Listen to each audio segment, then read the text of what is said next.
Good afternoon, everybody. My name is Jason Dustal with AVPro Global. Thank you so much for taking the time to come hang out with me and check out the webinar.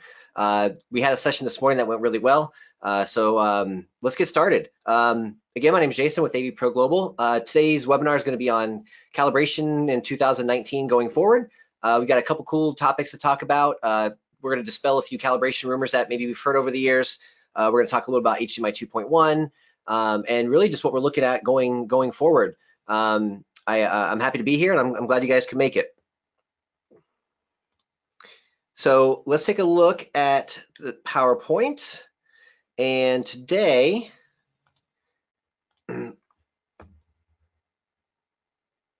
here's a little bit about myself. If you guys haven't met me before, I've been with AVPro now for a few years. Things have been going great. We've been traveling all over the place and teaching classes. We do our AVPro Academy class in Sioux Falls and around the country, and we've been doing heavily involved with the ISF and been doing classes with the ISF for many years. I do this stuff because I absolutely love it. I'm a huge enthusiast, and I love movies, I love music, I love TVs and stereos, and to get to do this as a profession is very fun and quite the honor. I got really into TV calibration back about a little over 10 years ago, 2008. And 2012, I started teaching ISF mainly to Best Buy folks and doing some classes with Joel around the country. And in that dozen years or so, I've calibrated quite a few TVs, about 4,000 or so. So, you know, I want to share some of my knowledge and some of my experiences and talk a little bit about what we're going to see going forward. I've got some really cool test equipment to show you that we're going to be launching at Meridia, a brand new AV generator, and that's going to be audio and video generator. You can load custom test patterns to it, custom videos, and all kinds of cool stuff. That's called the Murideo 7G. We'll take a look at that in the presentation as well. If you're not familiar with Meridia, welcome. If you've used our products in the past and attended our webinars in the past, thanks for coming back. But if not, then welcome. We are part of the AVPro Global family. We've been dealing with HDMI distribution and test equipment for several years now. We were first to market with 18 gigs and first to market with 18 gig generator, first to market with 18 gig matrix switches, extenders, and things like that. What some of you may already be using and may already be familiar with are the Murideo 6A and 6G. It's the Fresco kit. You kind of see it here in the picture in the PowerPoint.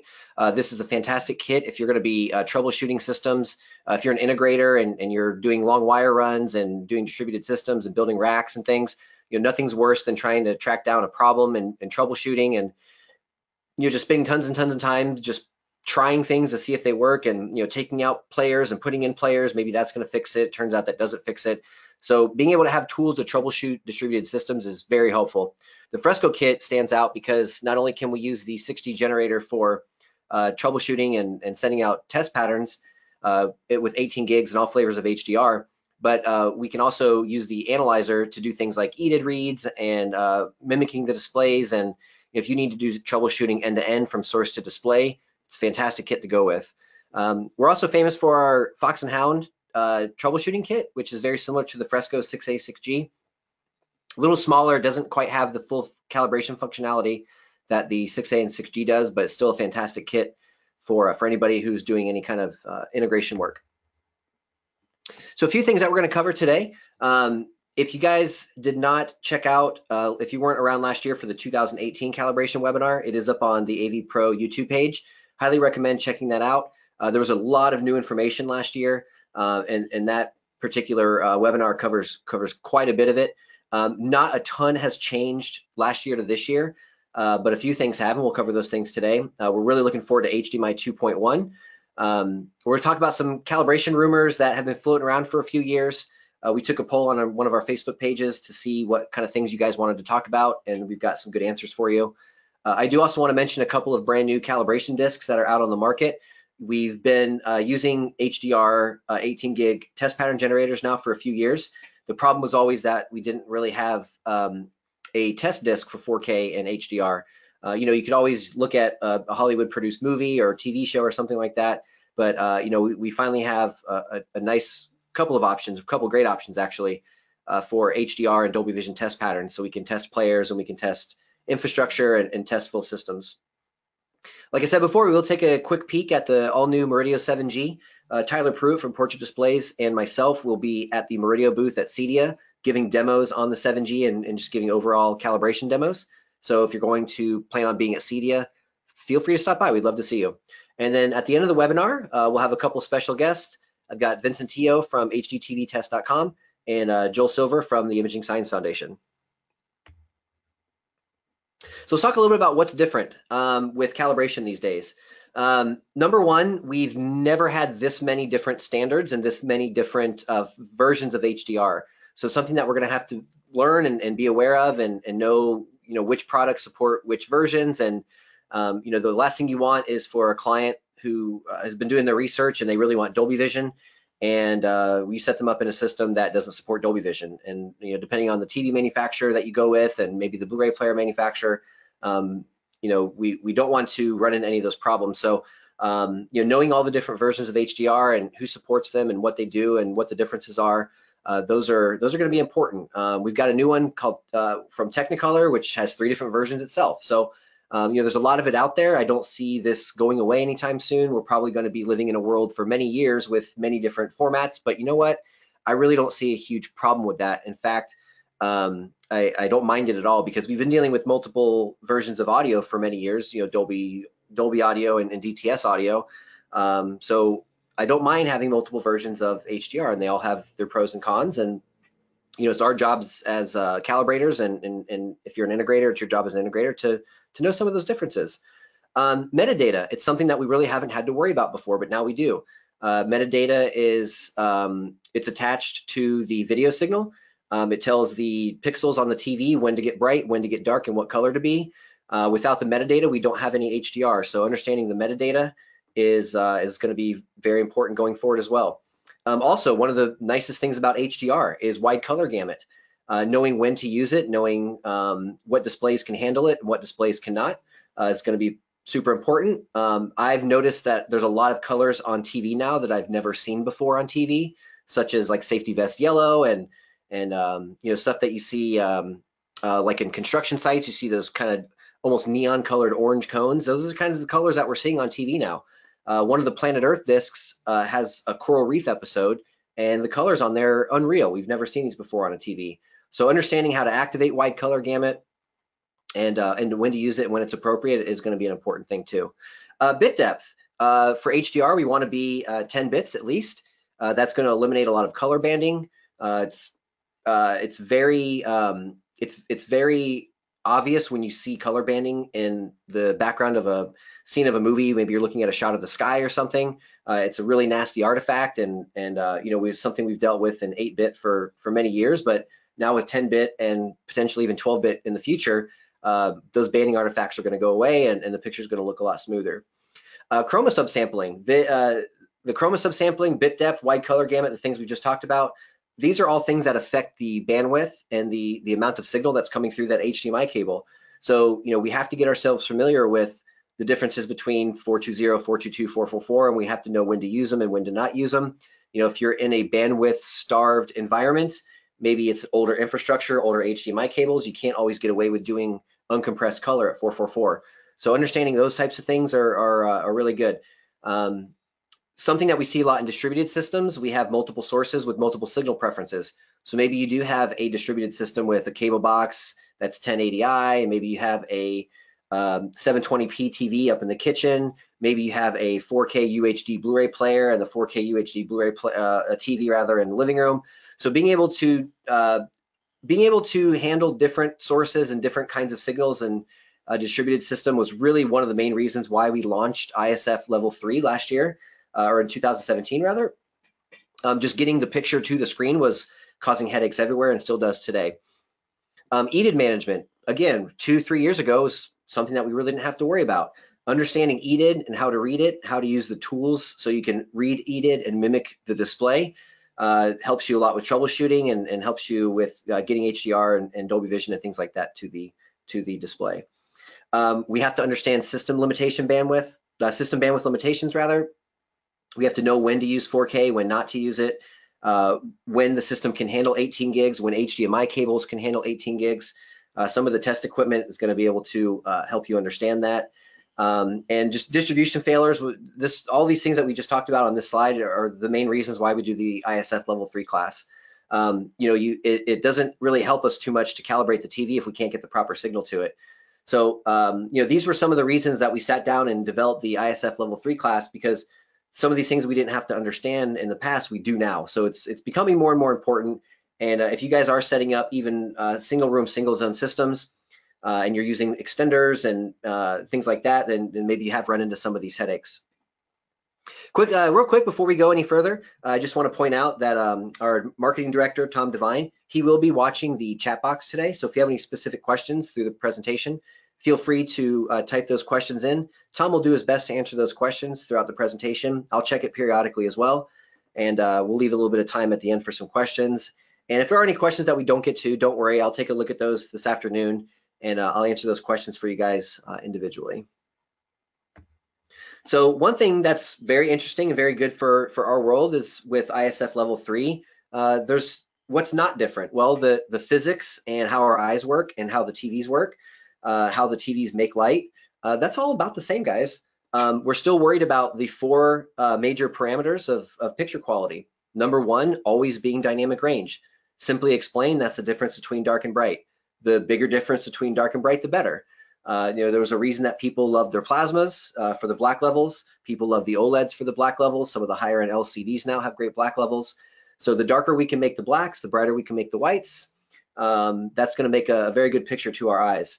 One of the great things about HDR is we get way more dynamic range than we did in SDR, and that's really one of the most impactful things that you typically see when you are watching HDR. Number two is color saturation. We're dealing now with more color than we've ever seen before. Again, I mentioned before safety vest yellow. I noticed that on one of the Blue Planet discs. There was a team of researchers out on a boat, and they were testing the water and looking at the coral reefs and stuff. And I remember saying to myself, like, wow, I've never seen that safety vest yellow on TV before. I've seen it driving down the road, and you see a construction worker on the side of the road wearing the yellow vest. And it is a very distinct, very bright neon yellow. And the fact that we can see that on TV now is really, really cool. And the wide color gamut is what's helping that out. Colorimetry, color is a fancy way of saying color accuracy. When I watch hockey, I want the ice to be white and not blue. When I watch my favorite sports teams, I like their jerseys to be the right color. When I watch nature documentaries, I like things in nature to look correct. And that's what colorimetry is all about, is making the color accurate. And then last but not least is resolution. We want to make sure the picture is as clear as possible. One of our jobs as calibrators too is to make sure that the aspect ratio is correct. That's all involved with resolution. I use this example in class all the time. It always gets a nice chuckle, but it's a good example. Every time I go to my mom's house to hang out with her, she always has her TV in a stretch mode, and it makes everybody look short and fat, and we have all kinds of pixelization, all kinds of gross issues there. So not only getting the sharpness set correctly, but getting the geometry set up correctly on the display is super important as well. Those things haven't changed. These are the things that we're going to do when we do the calibration, whether it's HDR or SDR. The CalMan workflows and the CalMan software do a great job of kind of walking you through it and making sure that all of these different points are hit. Okay, so let's talk first about HDMI 2.1. And before we get too far, it does look like we might have a question. Let me just double check over here. Oh, nope, okay, good. So HDMI 2.1. We've been dealing with HDMI 2.0 now since about 2013. When I started doing this professionally as a late teen in the late 90s, HDMI was not even really talked about quite yet. When we saw HDMI first versions, early 2000s, we were dealing with very low bandwidth, 5 gigs and then 10 gigs. And then when we introduced 3D, we needed more bandwidth. And that's when people started to scratch their heads and say, oh, okay, this bandwidth thing might actually be pretty important. That's really when people started to pay attention to it. Before 3D, everything was 9 or 10 gigs. It was no big deal. HDMI was just plug and play, and for the most part, it just worked, and everybody was happy. But as we have more demand for bandwidth, we have problems with HDMI cables not being able to pass that much bandwidth. We have problems with infrastructure and repeaters such as AVRs not being able to handle those high bandwidth signals. And this is really when people started to pay attention to bandwidth. So 2013 rolls around, and now all of a sudden we've got HDMI 2.0, and we're talking about 18 gigs. We really didn't see it too much until about 2016, I feel like.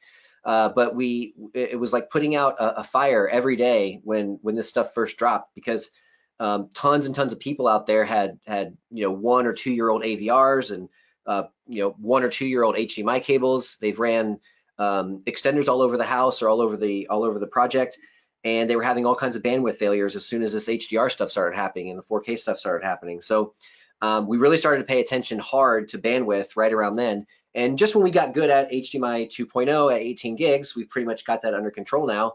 Now we're going to be talking HDMI 2.1. The spec has been out now for 2 years. And going forward, we're going to have an end goal of 48 gigs per second for HDMI 2.1. And that does sound like a lot of bandwidth, but you have to realize that, you know, we already have 8K displays. HDMI 2.1, the spec includes 10K as well. We've got a lot of gamers and sports fans that are really excited for high frame rate. You know, maybe 120 frames per second is something that you've heard of. Things like sports that tend to be really fast motion and kind of jerky, it's going to smooth out quite a bit. And if you're big into gaming, we all know how important frame rate is. So being able to do things at 4K 120 is going to really help the gaming experience. But we have to get the bandwidth under control first. So let's take a look at a couple of numbers. HDMI 2.1 is here. We kind of mentioned that before. We do see it on some current TVs introduced at CES just this year in 2019. We've seen some LGs, a couple Sonys, and maybe a few more out there, but HDMI 2.1 is definitely here. One thing I do want to point out as we talk about some of the features and benefits of HDMI 2.1, there are some things about HDMI 2.1 that we will be able to have added via firmware to HDMI 2.0 devices. For example, lately the buzz around HDMI 2.1 and what people have been taking advantage of so far is eARC, Enhanced Audio Return Channel. I've got a slide for that later. We'll get a little more into it, but there are some features of HDMI 2.1 that can be added via firmware. So it's not a matter of running out and buying a new TV necessarily if you really want eARC. Again, 48 gigs is going to be the end goal, but we will see some stuff at 24 gigs first. I don't anticipate seeing a real full 48 gig signal for really, honestly, guys, a few more years, but we will see some 4K, 60 frames per second, 444 uncompressed color with HDR. We'll see that here pretty soon, and that'll fit now finally in a 24 gig pipeline. So let's take a quick look at some of the features of and some of the numbers of HDMI 2.1. So again, I mentioned before we started off with around a 10 gig HDMI 1.4 signal. We weren't able to do anything like HDR, nothing like we can do now. The chroma subsampling the color was squished pretty hard down to 420. It wasn't until 18 gigs we were able to actually get a lot better picture. That's when we were able to do things like 4K resolution with HDR, with uncompressed color and 10-bit picture. Now here's where we're living right now, and it's doing quite well, but we want to go even further, and that's going to be the next step in 24 gigs per second. We will be able to get there again with HDMI 2.1. We see some of that stuff now. We'll be able to do bit depths up to not only 10 but 12. Of course, HDR is going to be included in that. And with 24 gigs per second, we can get away with doing things like 444 uncompressed color with the resolution we want, with the frame rate we want, without having to make any compromises. And then once we jump up to 48 gigs, that's going to be HDMI 2.1, as well as 24 gigs. So we'll also be in HDMI 2.1. With 48 gigs, we're going to be able to do some really cool stuff like 10K resolution, 120 frames per second with 4K, and lots of neat stuff. So when we start talking about things like micro LED walls that take up the entire wall, we start talking about virtual reality and augmented reality. 48 gigs sounds like a lot right now, but if you've been to any of these big trade shows and seen some of these monster displays that literally take up the size of a wall, you start to understand why 8K and 10K and why all this bandwidth is needed. But it's not far down the road. I mean, we've seen a few sci-fi films and a few TV shows like Black Mirror comes to mind. I remember a couple episodes in Black Mirror where it's kind of based in the future, and people are looking at these their entire wall as a screen, and that's not just sci-fi. That stuff's really going to happen, and we're going to see it here pretty soon. So I kind of mentioned before the bandwidth limitations and some of the headaches that we run into with HDMI 2.0. As much as we love it, we still can't have everything that we want. There's a movie out there right now, the Billy Lynn's Long Halftime Walk. If you're a calibrator or an integrator, it's the only movie that we see right now that's 60 frames per second, and it does have a pretty cool, unique look to it. So if you don't have that one, if you haven't seen it, I would recommend checking it out. For 60 frames per second, you do have to get it on disc too, by the way. But anyway, with the Billy Lynn's Long Halftime Walk, with that movie, it's 4K 60. If we set the Blu-ray player to 444 output, that puts us already at 17.82 gigs, and we're already pushing it for 18. So if I want to add HDR, if I want to go to 10-bit, that's not going to cut it with 18 gigs. If I want to do 4K 60, 444, 10-bit with HDR, which is really how that movie should be, that puts us at 22.28 gigs, well above the 18 gig threshold, which is why HDMI 2.1 is be so important going forward. So when we look at this chart, this kind of gives us an idea of some of the numbers and some of the things that we're going to see not only today, but tomorrow and well into the future. We're kind of living right here now for most things, excuse me, in this 10 to 14 gig infrastructure. If I want to do like 4K, 24 frames per second with 444 color at 8 bits, that's only 8.9 gigs, which is totally fine for today. But when we start introducing 60 frames per second, we start upping it to 10-bit, we want to add HDR, we want to send the color uncompressed, then we start getting into those problems where we're only dealing with 18 gigs, and we're now pushing it into the 20s and into even into the 30s. When we start talking about high frame rate, 4K 120, if we're going to do that at 444 with 10-bit HDR, that puts us at 40 gigs.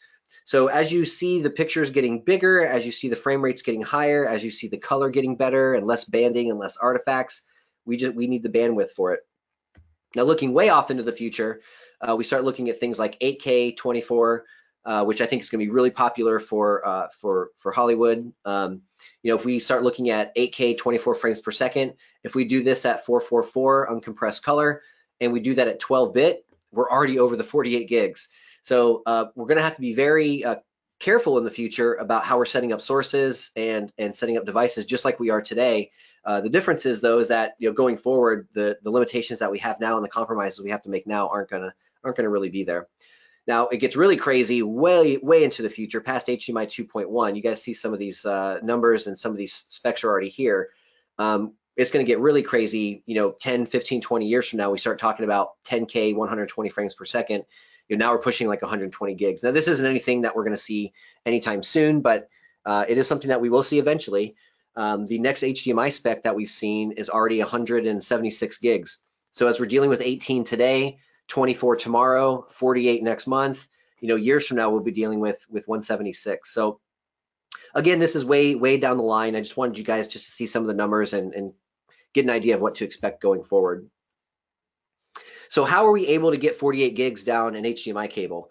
The way the HDMI cable is made, all of the data that the HDMI cable is passing from point A to point B is all down these 3 channels right here. These are called TMDS channels. This is what's carrying all the audio and the video. Now there's been 3 channels forever, but there's actually a 4th channel, and it was always used as a low bandwidth channel for the clock. And the HDMI clock is there to make sure that all of the bits are being processed all in the right timing. That way we get the right picture and the right sound. The HDMI folks at hdmi.org on the forum, they realize, well, if we have this 4th TMDS channel and we're using it as low bandwidth right now, if we go ahead and open that up and run that at its full bandwidth, that's going to give us a 4th TMDS channel, and now we can use HDMI cables without having to reinvent the wheel, and we can get away with the whole entire 48 gigs per second. So that's how they're actually physically able to do it through the cable. We'll talk a little bit about eARC. That seems to be quite a buzz right now. A lot of people are talking about it. We've seen that added to a few products via firmware in the past 6 months or so. We've always had headaches. If you're an integrator, you've probably had plenty of horror stories and headaches with ARC. eARC is going to fix a lot of things for us. I'm excited to see it. One thing about ARC that isn't so great is that it is very compressed. So if I'm watching something on Netflix with a Dolby Atmos soundtrack and I'm using ARC back to my AVR, although it is Atmos, it is going to be super compressed. The ARC channel is only capable of doing about 1 megabit per second or so. The new version of ARC, eARC, is going to be able to support almost 40. So being able to do Atmos uncompressed, being able to do DTS uncompressed, and eventually if you want to get real crazy and do a real big system, eARC can support up to 32 channels. Something else that's really interesting, I know a lot of integrators have run into this in the past, I've seen it myself multiple times, but you get that call from that customer saying, hey, I'm watching the news and the lips don't match up with the voice. The cool thing about eARC, one of the great things is that it will have the lip sync correction all built in. So a lot of those problems with the audio and the video being out of sync will go away with eARC. Something that the gamers are really excited about, I'm really curious to see this myself, variable refresh rate, otherwise known as VRR. You will see some video games, and there are some out there now where the video game itself might be 30 or 60 frames per second, but they have these real cinematic transitions between levels or between scenes or whatnot, and those might be 24 frames per second. So giving the artist a little more control over how the game looks and how how everything looks in between the levels and the scenes and things, that's going to be a game changer for the gaming folks especially. Something else I'm excited to see is the auto low latency mode. This is part of the HDMI 2.1 spec. We've seen game mode now in TVs for many years, and it's great because in game mode, a lot of the extra processing is turned off, the motion settings are turned off, and it lets the game be as reactive as possible. So when that player pushes a button on the remote to shoot or something like that, or to duck maybe, it happens pretty instant.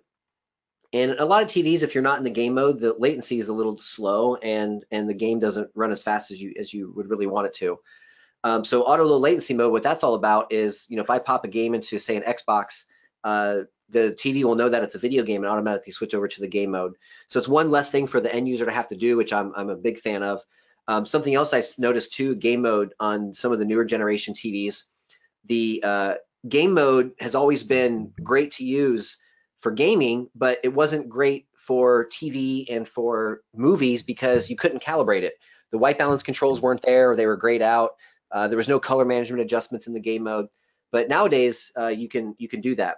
So not only are we able to calibrate the game mode so the game looks correct and you can see all the shadows and you can see the bad guys, and the colors all look correct to the creator's intention. It's also going to switch over to that mode automatically. So a couple great things there. Quick media switch, this is going to be really cool. We run into a lot of situations where if you're dealing with multiple sources with, say, an HDMI matrix switch, when you switch between sources, it takes 5 seconds, 10 seconds. We've heard 30 seconds, we've heard 60 seconds. There's a bit of a buffer built in there, and when you switch sources, or if the source that you are watching switches frame rates, maybe you go from a movie to watching sports or something, all that switching is going to happen instant. I know that's going to help a lot of integrators out there, and hopefully get rid of a lot of service calls. We see a lot of calls come into tech support, and customers are not very happy with having to wait 30 seconds for a source to switch. And I understand that, and of course it does happen eventually, but being able to have that switching done instantly is going to be really, really cool. It's going to be a kind of a game changer. Something else that's going to reduce latency for the gamers, something called quick frame transport. That is going to be, again, part of the HDMI 2.1 spec. With quick media switching and auto low latency mode and variable refresh rate, I haven't heard much yet on those being able to be added via firmware like eARC was. I would love to see something like this added via firmware. I have not yet. If anybody has, feel free to jump into the chat box here and let me know if you've seen anything different, but I have not yet. But again, this might be able to be added via firmware, but we'll see probably, I would guess, next year at CES when we start to see a lot more HDMI 2.1 stuff. We'll know a little bit more then if this is going to be a hardware upgrade or a firmware upgrade. Okay, a couple of weeks ago, I posted up on the AVPro Facebook page, what are some calibration rumors you'd like to have addressed or like to be dispelled, if you will. I've been doing this now for about a dozen years, and there's a lot of rumors that we still run into and we still hear. So I wanted to just ask you guys and get some of your rumors that you wanted dispelled, and we came up with a couple of good ones. Real quick, I love this quote. Feel free to steal it. Daniel Patrick Moynihan, he was a college professor. He was involved in politics. He was just a businessman, just a really, really smart guy. And one of my favorite quotes from him is, everyone is entitled to his own opinion, but not his own facts. That's something that we really stand behind, especially with ISF and with calibration. It's not about what I think looks better or what you think looks better. It's about what's right. If the content's mastered at this standard, we calibrate to that standard so the picture looks correct. So it's not really opinion based. It's not like what I think should be or what I believe it should be. Everything that we do is based off science and based off standards. So one of the big ones that I've heard over the years and luckily it's no longer a thing. Sony TVs, up until a couple of years ago, they never had color management. And what color management allows you to do is to calibrate. Let's say that you're going to calibrate the color red. Well, there's a few things about red that need to be addressed. A, how bright it is. It might be too bright, it might be too dark. That can cause artifacts, that can cause splotchy skin tones. Red could be over or undersaturated. That can make Ferrari red, for example, look really pale if red's undersaturated. The other thing about red we have to worry about is it the right shade of red? Is it an orangish red or kind of a bluish red, maybe almost a purple color? So a color management system in a TV will let me tune everything I need to tune about red to get red correct. And Sony TVs up until a couple of years ago never offered that.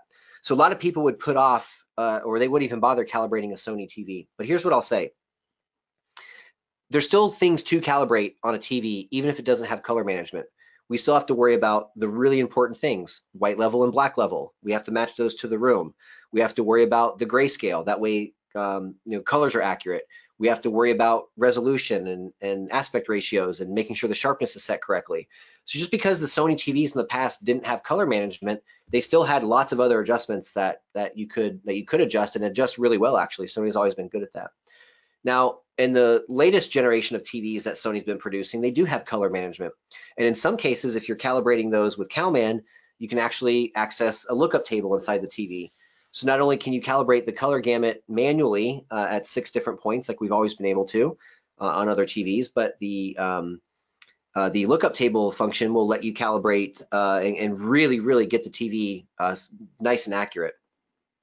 So, just because a TV doesn't have, regardless of the brand, just because it doesn't have certain settings, don't put it off. Even if the TV just had a contrast and brightness control, there's still an appropriate place for those. So don't put those off. Motion flow. Motion flow is kind of a preference thing.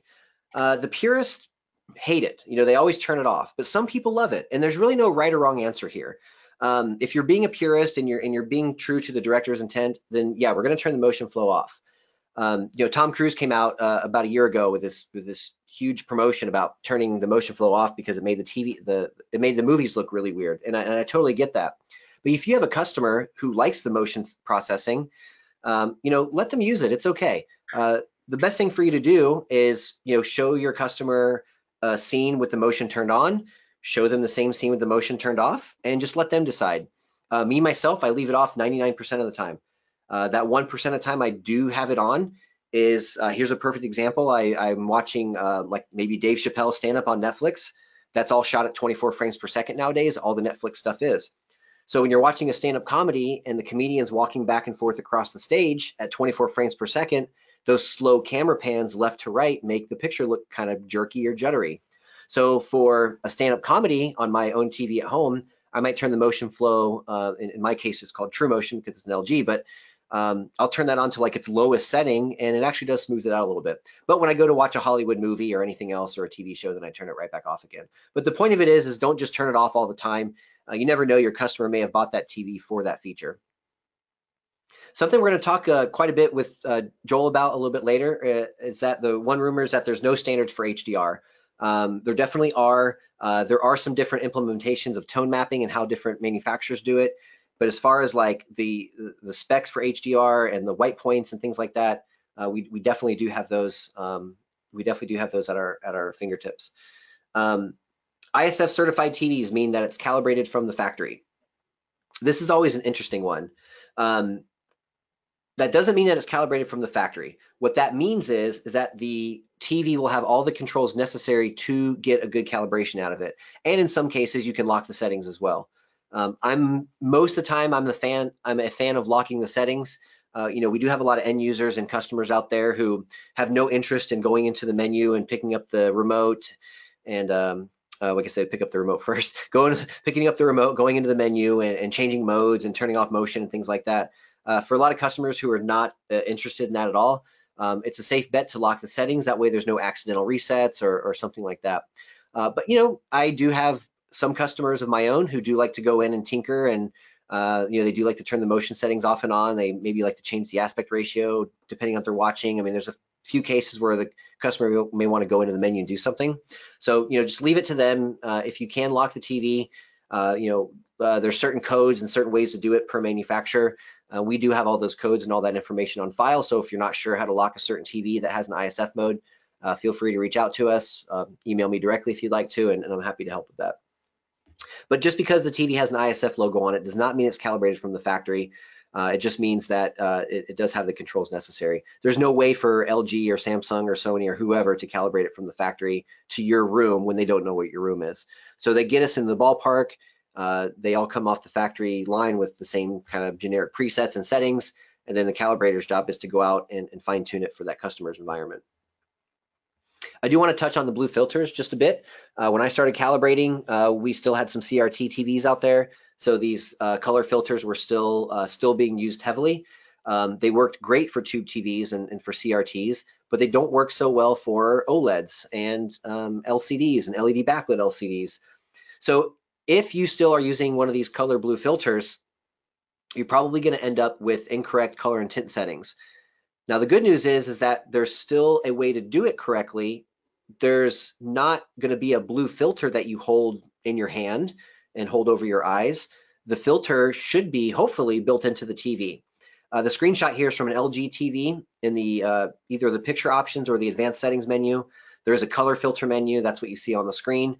If I change that color filter from off to blue, I'll get a blue filter, but it's coming from the television and not from a physical gel filter in my hands. So look for that color filter, and also look for something called blue only mode. And you'll see that in a lot of different TVs these days, and that will let us adjust the color and the tint correctly. So just a quick review on that. When we look at the SMPTE color bars, what we're going to look for here, this blue and white, this white bar with the blue rectangle underneath, or the blue rectangle with the white bar underneath. I can look at either one of these two when I'm adjusting the color saturation control. If we take a look at the magenta and cyan, whether you look here or here, I'm going to look at those two bars when I'm adjusting the tint control. So if we take a look at it, these are the SMPTE bars with the blue filter activated on the TV, and the color and tint are set incorrectly. And I know they're incorrect because there's a difference between the white and the blue on both sides, over here and over here. And if there's a difference between the white and the blue underneath the blue filter, then the color saturation could either be too high or too low. If we look at the cyan and magenta bars, those are also mismatched. That means that the tint is set incorrectly. Again, it could be too high or too low. Now, if things are correct, we will see solid blue. And that's what you'll see in this example here. So this hasn't changed, guys. When we used to look through the blue filters to adjust the CRT, we were looking for the same exact thing. The only difference nowadays, instead of using a physical filter that you hold over your eyes, you're going to want to use a filter that's built into the TV. And most TVs have it these days, but there are some TVs out there that don't. So if you're dealing with a TV that has no color management menu and has no blue only mode or no blue filter built into the TV, then how are you supposed to properly adjust the color and the tint? Well, you have to eyeball it. And luckily, there's a couple of test patterns that will help you do that. Most of you are probably familiar with the Three Girls, if you've seen that in the past. It's on the Monster/ISF DVD that's been floating around now for about a dozen years or more. This test pattern is also on the Murideo 6G generator. It'll also be on the 7G generator. The key to this test pattern or test image is to look at the girl in the middle and adjust the color and the tint until she has a normal skin tone. The girl on the left is really pale on purpose. The girl on the right has a lot of red makeup on purpose. So it kind of shows you too little on the left, too much on the right, and just right in the middle. So again, aim for the middle girl. Make sure that her skin tone looks okay. Adjust your color and tint. And when she looks good, then everything should be pretty close. This is kind of an updated version of that same test pattern. I like to call this the family portrait. This is also on the Murideo 6G and 7G. What I like about this test image is that there's multiple people on the screen, multiple skin tones, and I also have an idea here of the primary and secondary colors. If you notice the color of their clothing, we've got red, green, blue, cyan, magenta, yellow, and there's even a grayscale back here. So a lot of times, if your eye is really, really trained, you can just look at this one test pattern and tell maybe the grayscale's off. You can tell if the color's oversaturated or undersaturated. You can tell if the tint's off or right. I also noticed a few other things too, like down here in his jeans, If the black levels are too low, you can't see any of the wrinkles. And one thing I also noticed too, if you look around everyone's body, if the sharpness is too high on the TV, these guys all look like cardboard cutouts. It's really weird looking. And you'll also see a lot of distortion in the girl's face and in her hair and in this guy's green shirt. So just looking at this one test pattern will tell you quite a few things, but really at the end of the day, this is a great image to test for color and tint. So just like what you do with the middle girl in the previous test image, with the family portrait here, we want to make sure that everybody has a normal, natural looking skin tone when adjusting the color and the tint. Okay, a couple of calibration discs. We haven't had these in the past. This is fairly new. We've always had a generator to calibrate a TV, and we've had test discs in the past to calibrate the rest of the system. But up until a couple of years ago now, we haven't had any in 4K and HDR and UHD. The disc that you see on the left comes from a company called Diversified Video Solutions. This is a great disc.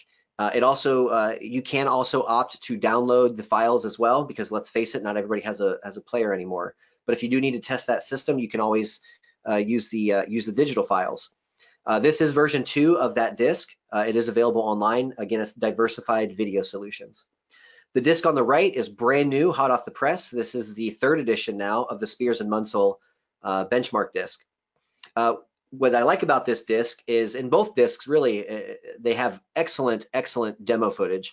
So if you're trying to show off the full potential of a TV or a system, of course, I like to carry around some Hollywood movies and things like that. But these discs also have some excellent pieces of test footage on them. The Spears and Munsell disc has some awesome shots of Seattle at night and some mountains and all kinds of cool stuff. So take a look at these two discs. The disc on the left, the Diversified Video Solutions disc, that's available on the website, diversifiedvideosolutions.com. The Spears and Munsell disc can be found almost anywhere nowadays. Amazon's a good place to check that out. One thing I do want to mention about the Spears and Munsell disc, it also has some SDR Rec 709 test patterns on them as well. So you can kind of use that disc to check Blu-ray players and to check the system, whether it's HDR or SDR. I just picked up the Spears and Munsell disc. I've been playing with it for a couple of weeks now, and I'm really digging it. And again, the disc on the left, if you don't want to get the disc and you just want the files digitally, you can download them digitally. You save a few bucks doing it that way because there's no physical media. But I have both. They both have test patterns on them that I use on a daily basis. Let's see if there's a question. It looks like there might be.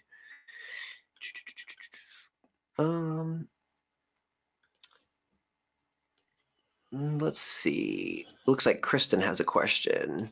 Will any of the Meridio generators support generation of some of the advanced HDMI features for testing validation? Kristen, that's a great question. I'm glad you asked.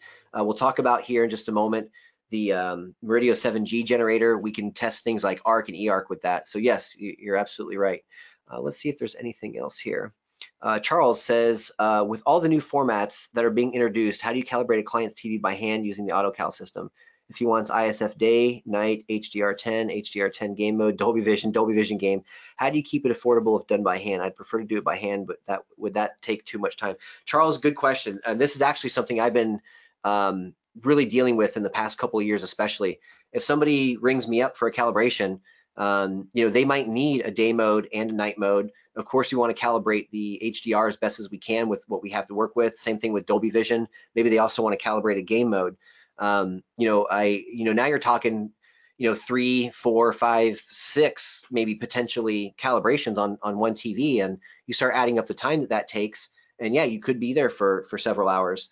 Other than scheduling the job for a few hours and charging accordingly, one thing that's nice about the AutoCal is when you go to do things like the white balance and the color gamut, those are automated and they take literally just depending on how fast your meter is, of course, but it could be as little as 1 minute or 2 minutes to do a grayscale calibration. So yeah, you're doing 4, 5, 6 calibrations on the TV, but with the AutoCal, it does help quite a bit. Now, if you're not going to use the AutoCal and do it manually, then yeah, you're probably going to be there for like hours and hours and hours. It almost reminds me of like calibration back in the day with CRTs, where I've heard old school calibrators talking a lot about how they used to schedule CRTs for 7 or 8 hours for a whole day job. So that does happen these days.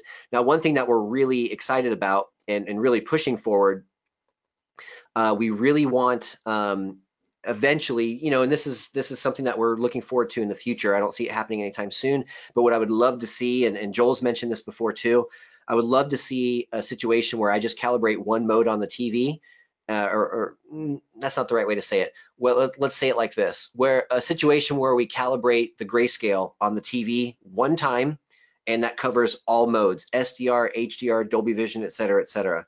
We calibrate the color gamut on the TV one time, and that covers all modes. Again, SDR, HDR, Dolby Vision, things like that.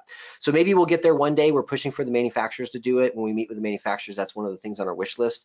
But yeah, as of right now, man, I mean, I myself, if I'm doing, you know, 3, 4, 5 modes for somebody, I'm booking that job for about 4 hours. So thanks for that question, Charles. Let me see if there's any more real quick.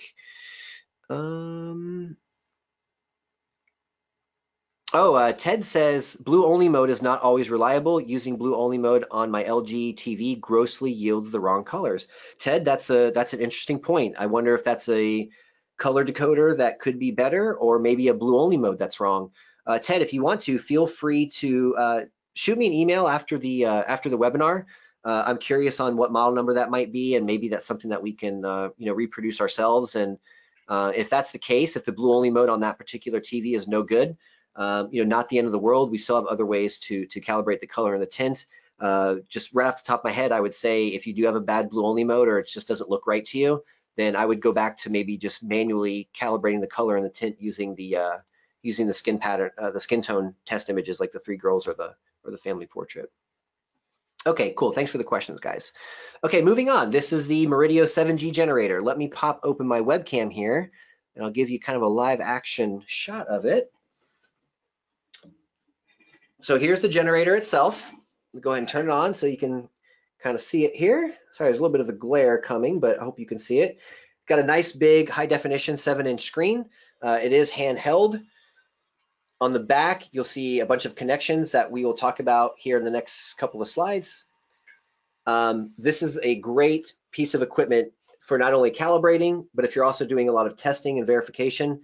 Maybe you're a TV manufacturer, maybe you're an integrator, and you need to test the output of a rack, but the projector or the TV is maybe on the other side of the house.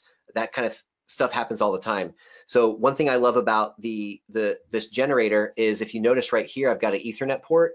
So if I plug this generator into the network at the home or the job site, I can now go into my laptop and I can log into the Murideo 7G generator, and I can access test patterns. I can run, you know, tests. I can validate things. I can do audio tests. I can do anything I want from my laptop to the generator, even though it's not right there in the same room with me. There is an HDMI input and output, because we're going to be able to test things like eARC with this generator. Something that's really exciting about this one too, you know, in previous generators, when we're going from like RGB to video, to a video signal, you know, there has to be a lot of math involved to convert the RGB signal over to a video signal. One great benefit of the 7G generator is all of the YCBCR signals, all the video signals are bit perfect. So there's no conversion, there's no math to go wrong. It's all going to be bit perfect, bit for bit. That was something that we've been fighting with lately, and that's always just something that's very resource heavy. The processing in the machine has to be very, very powerful, and we went kind of overboard on this one on purpose to do things like that. Something else that you notice is USB 3.0 port. We put over 100 gigs of empty space in this generator. So if you're the type of calibrator who likes to use custom test patterns, or maybe you have some video clips that you like to use for demo material, maybe you want to use some of the diversified video solutions test images, those are going to be built into the generator, but maybe you want to use some of the videos that are on that disk that come with the download, just as an example. You can certainly do that. There are some test images and test video built into the machine as well, but I like to do custom stuff. I don't know about you guys, but if I do the same demo material over and over and over again, I feel like it gets kind of stale. I get kind of bored with it. So I like to change it up every once in a while. But being able to just add that stuff to the generator over USB 3.0 is going to be really cool. Because it does audio testing as well, you'll notice, of course, there's HDMI, there's also optical, and there's also digital coax. So being able to do things like frequency sweeps and test tones and being able to generate different audio tones to test speakers and to do some audio calibration work, this is really cool. One other thing I want to point out to you over here is these 2 ports for different sensors. Let me fire up my webcam here again, and I'll show you what those are for. So what I can do is I can take this little light sensor and I can take this little microphone. The light sensor is going to go onto the TV, and the microphone is going to go on or near a speaker that's in the system. And the point of this is really 2 things. I can now test the latency of the TV. I can see how fast the latency is. The other thing I can do too is test for AV sync. So if I'm in a situation where the customer says that the voice doesn't match up with the lips, which is very common still, I can use the 7G generator, find out exactly how long the delay is, and hopefully in my AVR or maybe some other device in the system, I can readjust the delay and make that customer happy and get rid of the syncing problems. So lots of cool stuff. Like I said, Tyler and I are going to be at the Murideo booth at Cedia demoing this and running some test images and test patterns and running it with CalMan. We'll be doing some demos as well, some hands-on demos with AutoCal and some stuff like that. So if you want to see the 7G generator in action at Cedia, feel free to stop by and hang out. Okay. We talked a little bit about these things. We'll kind of breeze through this pretty quickly. You can test for ARC and eARC. Make sure that that's compliant. Whatever device that you happen to be dealing with is compliant with those specs. We talked a little bit about the 7.1 audio tone generator. That's full resolution if you need it to be. You guys hopefully got a quick look at the 7-inch high definition display. I do have a couple of screenshots here from the web GUI I'll show you here in the next couple slides, and then we did mention the USB 3.0 port for uploading custom stuff. Here's an example of the web GUI for the 7G generator. It looks a lot like our web GUI for our matrix switch, but really the benefit of this is I don't have to have the generator in the same room with me anymore. So if you know the rack is in a basement somewhere and there's some real long HDMI run, you know I can still go up to the theater and calibrate the theater from my laptop with the generator in a different spot. So being able to just open up the web GUI and change resolutions and you know, basically do anything I could do on the front panel controls I can do with the web GUI. Here's the video test. Again, there's going to be some built-in, and this isn't quite finished, guys. This is still under construction. These are probably going to be named whatever the clips are eventually in the final version, and then there's going to be some user slots too, if you want to do some custom ones. And then here's just a quick shot at the audio page as well. So you can set your sample rates. You can test whatever speaker you want to. You can generate whatever frequency tone you want to. All kinds of cool stuff. Okay, now let me check the question box really quick, see if there's anything so far before we move on. One question is actually a great question from Charles. Will this be in the same price range of the 6G? It will be a little bit more than the 6G, but don't let that scare you. It's not going to be anything crazy. We're pricing the 7G right off the bat, right about $5,000. We may be having some Cedia specials, so stay tuned for that, and we may have some specials on launch, so keep your eyes open. But regular retail price on that one should be right around the $5,000 range. So good question, Charles. Thank you. Okay, now let me pull up my webcam, and I'm going to bring on our first guest, and that is Vincent Teo from hdtvtest.com. Vincent, can you hear me? Yes. Hi, Jason. Hey, Vincent, how's it going? Nice to see you again. Hi, nice to see you. Good, good. I know it's getting pretty late in the UK, so I don't want to keep you too long. Yes. Well, first of all, thanks for the invite Yeah, of and for course. having me on your webinar. I think obviously it's night here in the UK, so I've had to boost up the ISO on my webcam, so it may Sure, be a yeah. little bit noisy and stuff. But yeah, That's hopefully okay. everyone can still see me. Hi, everyone. Good, good. Well, thank you, Vincent. I first came across one of your YouTube videos a few years ago, and don't judge me for this. I apologize in advance. But when I saw one of your first videos, before I watched it, I just looked at it and I said, "Oh, here we go, another YouTube TV reviewer." And we've had beef with some of these guys in the past because of they don't always have all the information. But after I watched the very first video I came across, I completely did a 180. I said, oh my gosh, this guy actually really knows what he's talking about. He's obviously very passionate. So I thank you, Vincent, for doing what you do, and it looks like the YouTube channel has done really well for you. Yes, I'm really flattered to hear that you found my videos useful, and I think the YouTube channel is actually growing pretty much in expectation with what I would actually want out of it, and I hope that I bring value to the whole AV community as well. Well, I think, I spend some time on the forums and on the home theater subreddit and things like that. And I'll tell you, man, a lot of folks, they reference your videos a lot of times. And, whenever we finish an ISF class with a group of brand new calibrators, I always like to give them a list of different resources and things to check out. And I give them your YouTube page as a resource. I also give them, do you know Darko? You know Yes, Darko, yeah? Yeah, I give yes. Darko's web page or YouTube page is great as well. But I was curious, Vincent, with you especially, Mhm.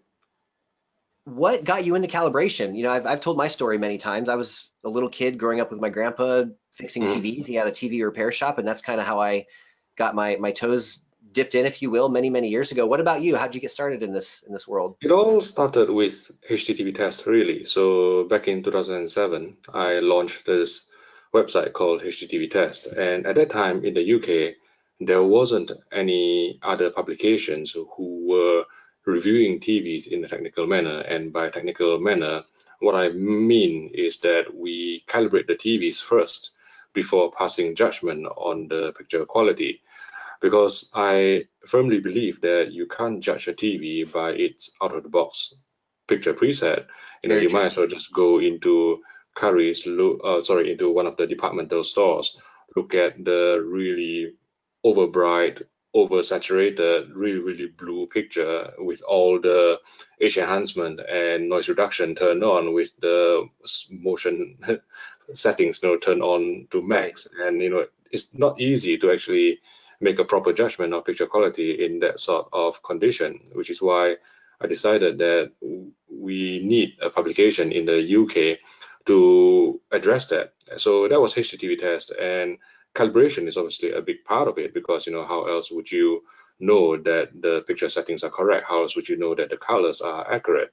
Right. And over the years, I've published pre and post calibration charts, and a few readers started contacting me to try and get me to calibrate their TVs. And on a local basis, with calibration, it's always quite geographical, isn't it? So when it is not too far from me, I would accept their request and visit their houses, calibrate their TVs from them. And man, I'm telling you, I'm sure you know this as well. The feedback I get from them is extremely satisfying, because obviously you improve the picture quality by tenfolds or even more.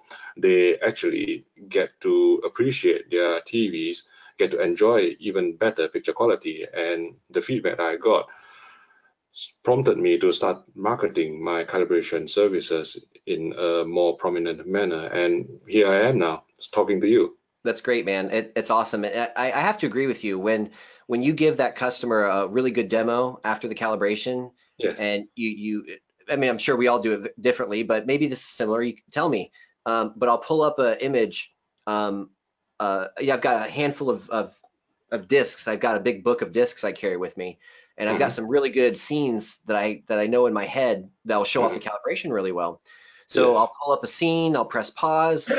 We'll look at some shadow details. We'll look at some skin tones. We'll look at the color of, say, a grass or some bushes or something. We'll say, Yes. okay, Mr. Customer, notice how you can see all the shadows, the skin tones look normal. And the customer says, yeah, that looks good. And then I'll say, okay, let's look at what you were watching. And then we'll flip the Hmm. TV back over to the factory mode, and Hmm. the shadows are Hmm. gone. The skin tones are all orange and red. The Hmm. grass or the trees or whatever are all blown out. And Yeah. again, when people get that head nod and they're like, oh my gosh, that looks so much better, like that's, for me, that's like my favorite part of it. Yes, yes. I think, we are very lucky that in our line of occupation, we have such high, you know, satisfaction rate, in terms of like feedback and positive feedback that I get from my clients and Hmm. generally throughout the field. I think, it's a great field to be in. Right. And I think I know when you're doing something right when you have a customer reach out to you and say, hey, you calibrated my plasma 5 years ago, and we just got the new OLED, and I want you to come back and calibrate this one. So it does generate a lot of repeat business, which is, if you're in this to put food on the table, that repeat business is super, super important. And I'll tell you, man, if somebody buys a nice TV and you spend the time with them and really show them how to make it shine and give them a great demo, and they love it, not only are they going to be repeat clients for you in the future, but guess what they're going to do? They're going to tell all their friends too. Hey, you just bought this new TV. You got to call Vincent. You got to call Jason. He's going to make it look a lot better. I love it. It's really cool. What are some of the things that you yourself are excited to see in the future with video? I think, the current dominant high-end display technology is obviously OLED. But I'm probably going to be more excited about some other LCD-based technology, such as mini LED, and especially this new technology called dual layer LCD. I don't think it is new, but it is new to the market in the sense that I recently reviewed a Sony HX310 reference broadcast monitor, which cost around £35,000, and it uses this dual layer LCD. I think the technically correct term would be light modulating cell layer. So basically, there are two LCD panels stacked together, and the base layer will be controlling the light output, while the top layer controls the color. And by doing so, you can actually achieve sort of a pixel level control similar to OLED or even micro LED. And the picture quality that I saw on the Sony HX310 is extremely impressive, and the blacks are almost as good as OLED. I measured a black level of 0.004 nits, which is almost as good as OLED. But I think there are a couple of roadblocks that may prevent this product from becoming mass market. First of all, obviously, it's two LCDs stacked together, so the thickness will be thicker than your conventional LED LCDs, and also particularly OLED, which it will be up against. And secondly, because two LCD layers will draw even more power, I'm just not sure how it will actually pass all the power regulation laws in the United States and also in Europe as well. But exciting technology, and hopefully it will become more affordable, because I understand that Hisense have launched a sort of affordable version, probably around $3,000-4,000 in China, and maybe they'll bring it to the States next year.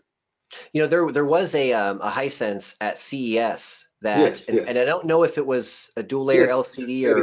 That is exactly it. So I think the name that they have come up with is either the U9F. I mean, it comes under the ULED category. Their branding is called ULED.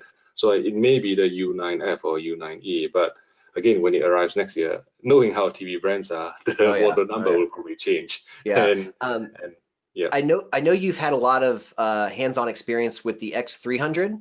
Yes. Have you had a chance to do a 300 next to a 310? Yes, I've actually had a look at it. I think this is just on a personal preference basis. I still prefer the X300 because of a couple of reasons. First of all, it just have that sort of lucidity, probably because of a combination of the superior viewing angle and also the true absolute blacks. With dual LCD panels such as the HX310, because you're actually stacking two LCDs together, even though it is an IPS panel, the viewing angle is going to be extremely limited. So realistically, you're only going to get accurate colors when you stand in front of it, maybe within 15 degrees off center. After that, it starts to develop a yellowish tint, and blacks don't really look, as black. And that's why I still prefer the X300. And I think many people in the industry still actually would like to hang on to their X300. I think the X300 has a couple of weaknesses, mainly like OLED burn-in. I mean, these post-production guys, they use it, to master, say, 4:3 content or, CinemaScope content, and the black bars do, burn in on these RGB OLEDs. We're talking like hours and hours and hours. Hours. I was just looking at that without any variation in content at all. It's unlike. I think, maybe at this point I should try and allay the fears of burn-in on consumer OLEDs, because consumers they're going to be doing different things. They're going to be watching Sure. different content, say news, say playing games, watching movies, watching normal broadcast programs. So it is extremely unlikely that you will actually get burned in, as long as you vary your content and also make sure that you power down your OLED TV to let the compensation cycles Right. run. I've had several plasmas in my life, and now I have two OLEDs, and I just make it a point, if I am gonna, I'm not a big gamer. I don't have maps on the screen for hours at a time or anything like Yeah, that. But I do watch a lot of movies, and I've got black bars and stuff, and I just take a little bit of a precaution, and I'll run maybe like a you can even go on YouTube and find a full screen color changing 10-hour long video. So if I watch 2-3 movies on a Sunday or something like that, then I'll run one of those videos for 10 or 15 minutes. I'll set the sleep timer. And I've had zero problems with burn-in. Well, in the old days, it's called a screen wash, isn't it? Basically, you're basically trying to activate the pixel in a non-static manner. So I think, I believe that it will work as well. And, if I have, let's say, the resources, I'll probably patent a couple of ideas and try and sell it to all these old manufacturers. There you go. There you go. You just finished your shootout, and it looked like it went really well. I did. Yes, I think it is fairly interesting this year, because this is the first year that we've conducted a blind shootout, in that all the bezels were masked and no one could tell, obviously besides us who set up and organized the event and calibrated the TVs, including Tyler, who couldn't make it today to your webinar today. So we masked all the bezels, put them on stands, and no one could tell which TV was which. And I think it was a very interesting exercise. Basically, what I was trying to do is to remove brand bias, either conscious or subconscious bias. And I think that at the end of the day, it was, all the major categories were won by the correct television. That's cool, man. Yeah, and this was your second shootout, right? No, this is actually the 7th year that we've actually done the a shootout in the man, UK. But I think, probably because it wasn't really publicized as such. I think, I only started, getting really serious on YouTube probably around 2 or 3 years ago. So I think, previous shootouts were not really covered on YouTube. But yes, this is our 7th shootout, and yeah, but it is the first time we've done a blinded shootout, and I believe that the feedback was good enough that we will continue doing blinded shootout in the future. That's great, man. Well, thank you, Vincent, for your time today, and for everything you do, man. You're a valuable resource to the community. I'm really flattered. I'm really flattered. Thanks a lot for inviting me, and onto your webinar. And yeah, of course. Yeah. If somebody wants to maybe hire you for a calibration in the UK where you live, what's a good way for them to get a hold of you?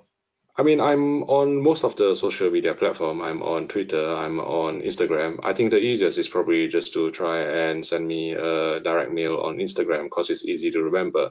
So my handle on Instagram would be HDTV Test. So just instagram.com HDTV Test. Send me a direct mail, and we can sort something out.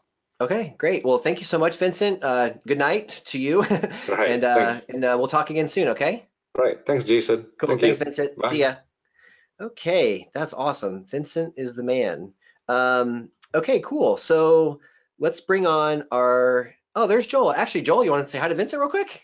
We're all here. Hi, Joel. Hi, Joel. Hi.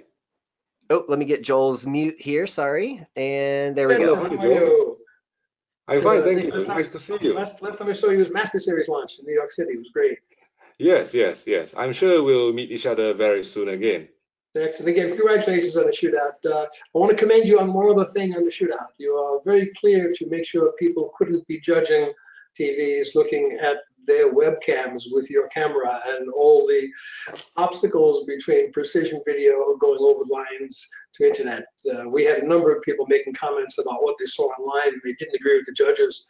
So I think that you were very clear in making sure that the camera is not going to show you what you would see if you were live there, which is key. Yes. I think it's always, especially when you're trying to capture high dynamic range image on these TVs using, say, standard dynamic range cameras or even smartphone cameras, it always comes out wrong. Like, the wrong display will be showing really blown out highlights, and then people will start saying that display doesn't look right. But, it's just a limitation of the camera or the capturing device, not well, it's more than just the camera. And if you took an Arri 65 on there, a priceless camera, you still have spectral power distribution issues between different light engines. Yeah. So all cameras will see them slightly different, just like the meters see them slightly different. Yes, So, yes, yes. But you were very good in cautioning people that if you're seeing something online that you think is right or wrong, you can't judge it online. You have to come visit. So that's very, very good advice for your thank you. people Thanks, Joe. online. But good job, it was excellent. And didn't you find the competition very tight this year? TVs have all gotten pretty good. Yes. I think I think sometimes between owners of these TVs and fans of certain brands, the competition can get a bit intense. But all I will say is that all these are excellent televisions. You won't go wrong buying any of them. All TVs, they will have their respective strengths and weaknesses, and that's what the shootout is all about. Yes, my conclusion after watching the crew set up for 2 days was that I'm very happy I wasn't the judge. That would have been tough, yeah. Very tough.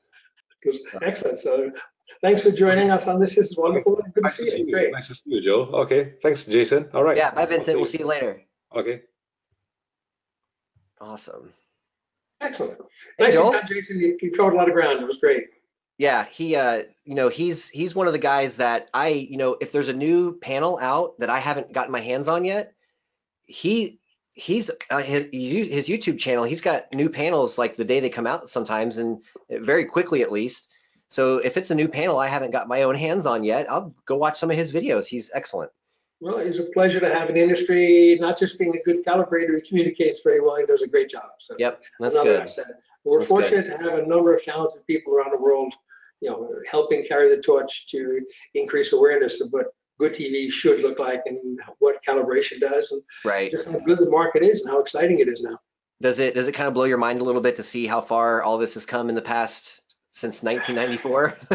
Well, number one, it's deep shock. I had no idea the company would be taking this tact and this amount of influence in the world. We were originally aiming at the people who did front projection in the CRT world and people who put in Ferrugia products and things like that. We aimed at about 300 dealers. We never dreamed of 7,000. Yeah. We never dreamed we'd be working with consumer products. We're dealing with broadcast monitors and ultra high-end home theaters in those days. So the trickle on down has been amazing, but the awareness from the press has been phenomenal. I came from the press, so seeing how the press has evolved from the chaos we had of people's opinions about what a TV should look like versus deploying metrics, meters, software, and doing critical analysis and reporting it accurately, it's been gratifying beyond belief. And it's been a hell of a ride. I know you especially. You always call yourself a closeted audiophile.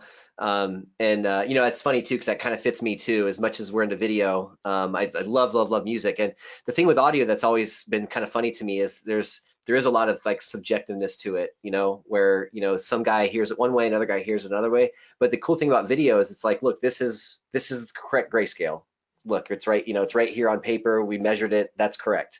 But it comes from the source. I worked with a magazine years ago, an audio magazine, and I would go up to New York to visit the owner, and I would buy tickets at Carnegie. And being a visual person, I would strive to get tickets in the first 10, 12 rows dead center, because I wanted to see, faces, strings, people's fingers on islands. And he would spend the entire concert complaining because he wanted to be back at least a third to hear the ambiance of the hall. Yeah.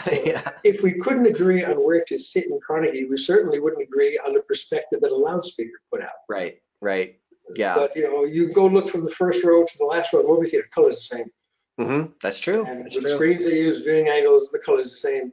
And the other thing I'd like to touch on, I don't know how many of the people online with us right now have actually been to the next generation laser Dolby Vision theaters. There's only a couple hundred of them around the world out of 135,000, but we've been modeling what we're doing at home on what Dolby's doing in the theater with 3 to 5 times light output, with a much better designed room, with better light control. Even exit signs are better controlled.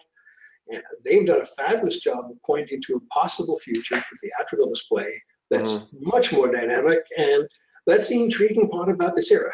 As much as they're doing a phenomenal job with HDR in the movie theaters in a very minuscule number of theaters compared to the globe, HDR and wide color gamut is a home theater event. much more than a theatrical event. So we are now leading the charge and taking content to people in its next generation through televisions. You don't have to go to a movie theater to see the current technology. In fact, you're going to be hard pressed to find current technology in the movie theater. And I could say we do this in sessions, do the same thing. A homework assignment in an ISF seminar is to go find a Dolby Vision theater. Go look at the 4-chip DLP with the 6 lasers and the metadata control that actually turns the lasers off to generate blacks, which is incredible. We can't do that, but this is another possible future that could take us to HDR in the theaters globally. I remember you and I got lucky and we were able to catch Black Panther in Scottsdale. We were out there for a class, and that was my first experience in a Dolby Vision theater.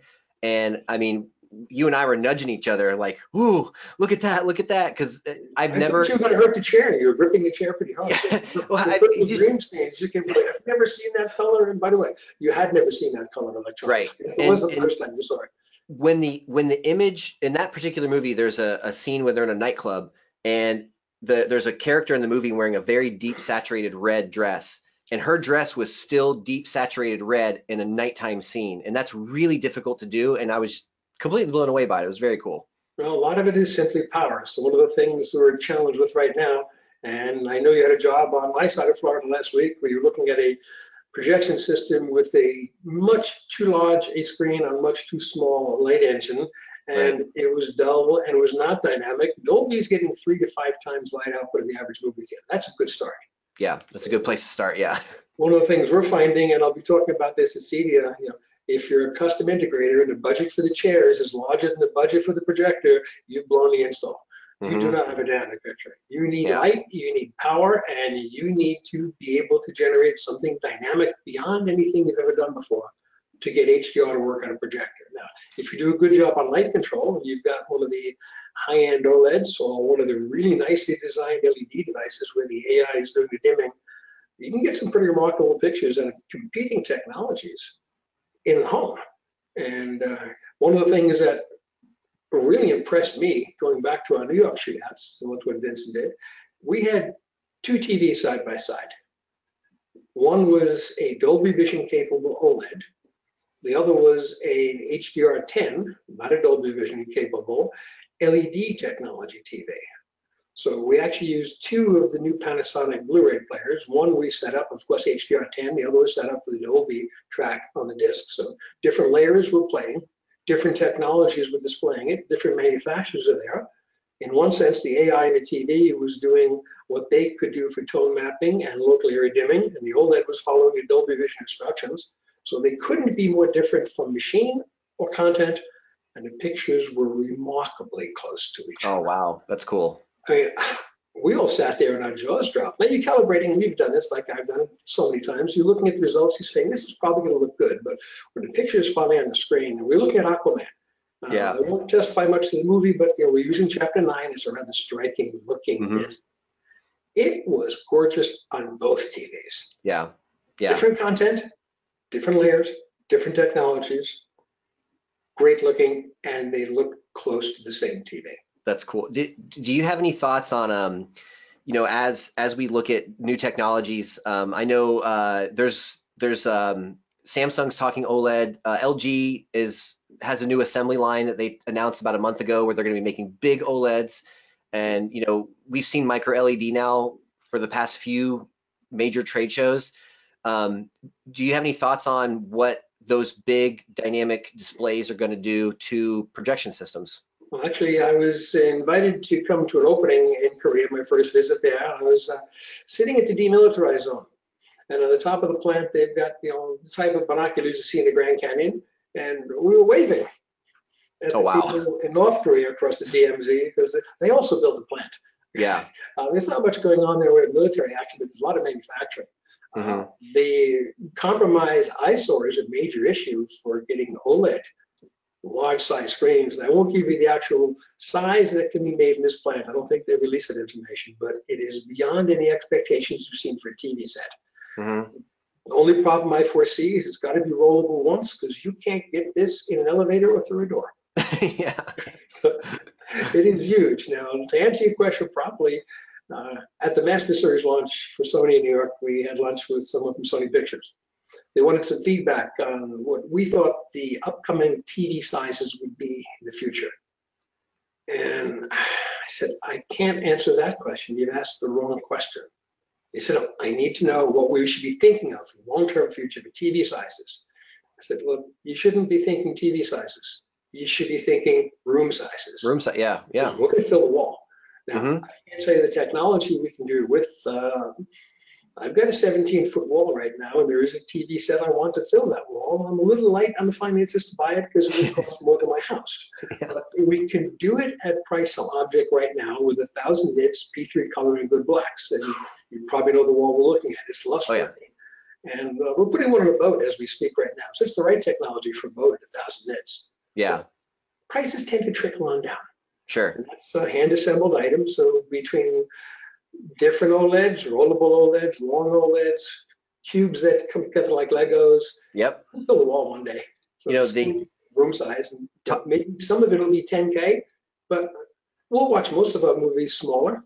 And I'll have the baby cam on one corner, so my wife won't be bugging me to check the baby. We'll have the doorbell on the other.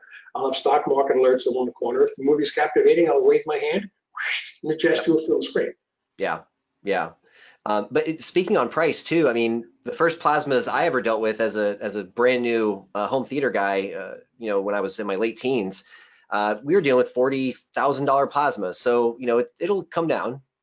And $40,000 plasmas. We were sitting once with a gentleman who's legendary in the business, but many of the younger guys won't know him, Mr. Sam Runco. Mm-hmm. And we were running a session out here at Runco with the first plasma panels. He had a gent from Boston. He called it a plasmer. So he actually trademarked it. Well, he's from Boston. He can't speak. So Yeah. Plasmer. So Yeah. he actually trademarked that term. And during the training, we took a look at it, and the gray blacks were gray. There were no blacks. Right. Red was orange. Green was yellow. And the owner said, I don't think I want to put my name in this product and sell it. And one of the dealers in the room said, you don't get it. I got 6 of them sold. Yeah. They're sold with your name on it. You can hang it on the wall. We hung it on the wall in Hillsborough, San Francisco, and Monday morning, and the owner Sam is saying, you know, I just don't like that. It's a terrible picture. And 9:01 Monday morning, I'm getting ready to the airport. Phone rings, and he picks up the phone, and it's the woman. He goes, Joe, we never should have sold that thing. He goes, yes, ma'am. Yes, you got the 6 of the new technologies. Yes. You want to thank me? 100 people at the party, life is unbelievable. Oh, ma'am, I'm just happy you got them. I'm happy you're happy with it. It's a wonderful technology. So Sam hung up the phone and said, Joel, we don't know anything about this business. No, no. We were looking at the track. She was looking at flat panels in a room, and there were none. And yeah, it was the expensive 6 panels being sold into a home that was, you know, tens of millions. On the other hand, now they're a little less expensive, and they're quite a bit better. Right. Yeah. Yeah. Just a little bit. Yeah. A little bit better. So the blacks are now black. In fact, I regret everything I ever wrote or talked about the term good blacks. Yeah. We were talking gibberish. There's no such thing as a good black. It's either, yeah. So we talked about, you know, how dark the gray was. Now we've actually got, you know, between the OLEDs, which are naturally black, and the AI-driven local area dimming LEDs, especially those 2 layers, they're really approaching OLED blacks. And for all discernible purposes, unless your room's pitch black, it's black. Yeah. So we've got finally good blacks. Yeah. So let's say we have blacks.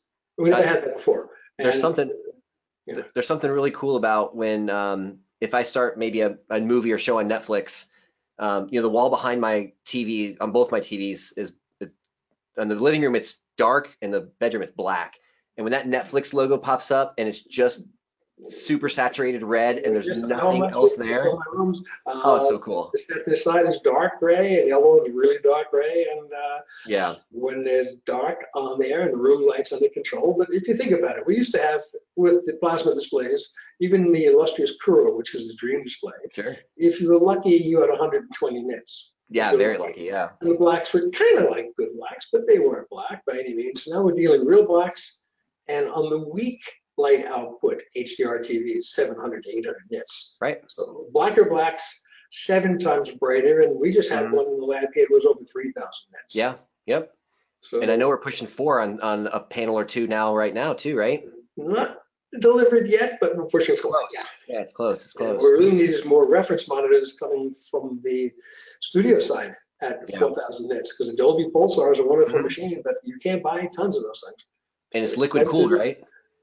Thankfully, but it's a noisy little machine. You don't want to spend an 18-hour day working in a room with that. Yeah, no way. No They way. use the final edit for a reason, but it's noisy to survive. But I saw that back, the Wayback Machine, 2006, 2007. Right. It was, it wasn't the pre-production stage. It was the hacksaw and drill press stage.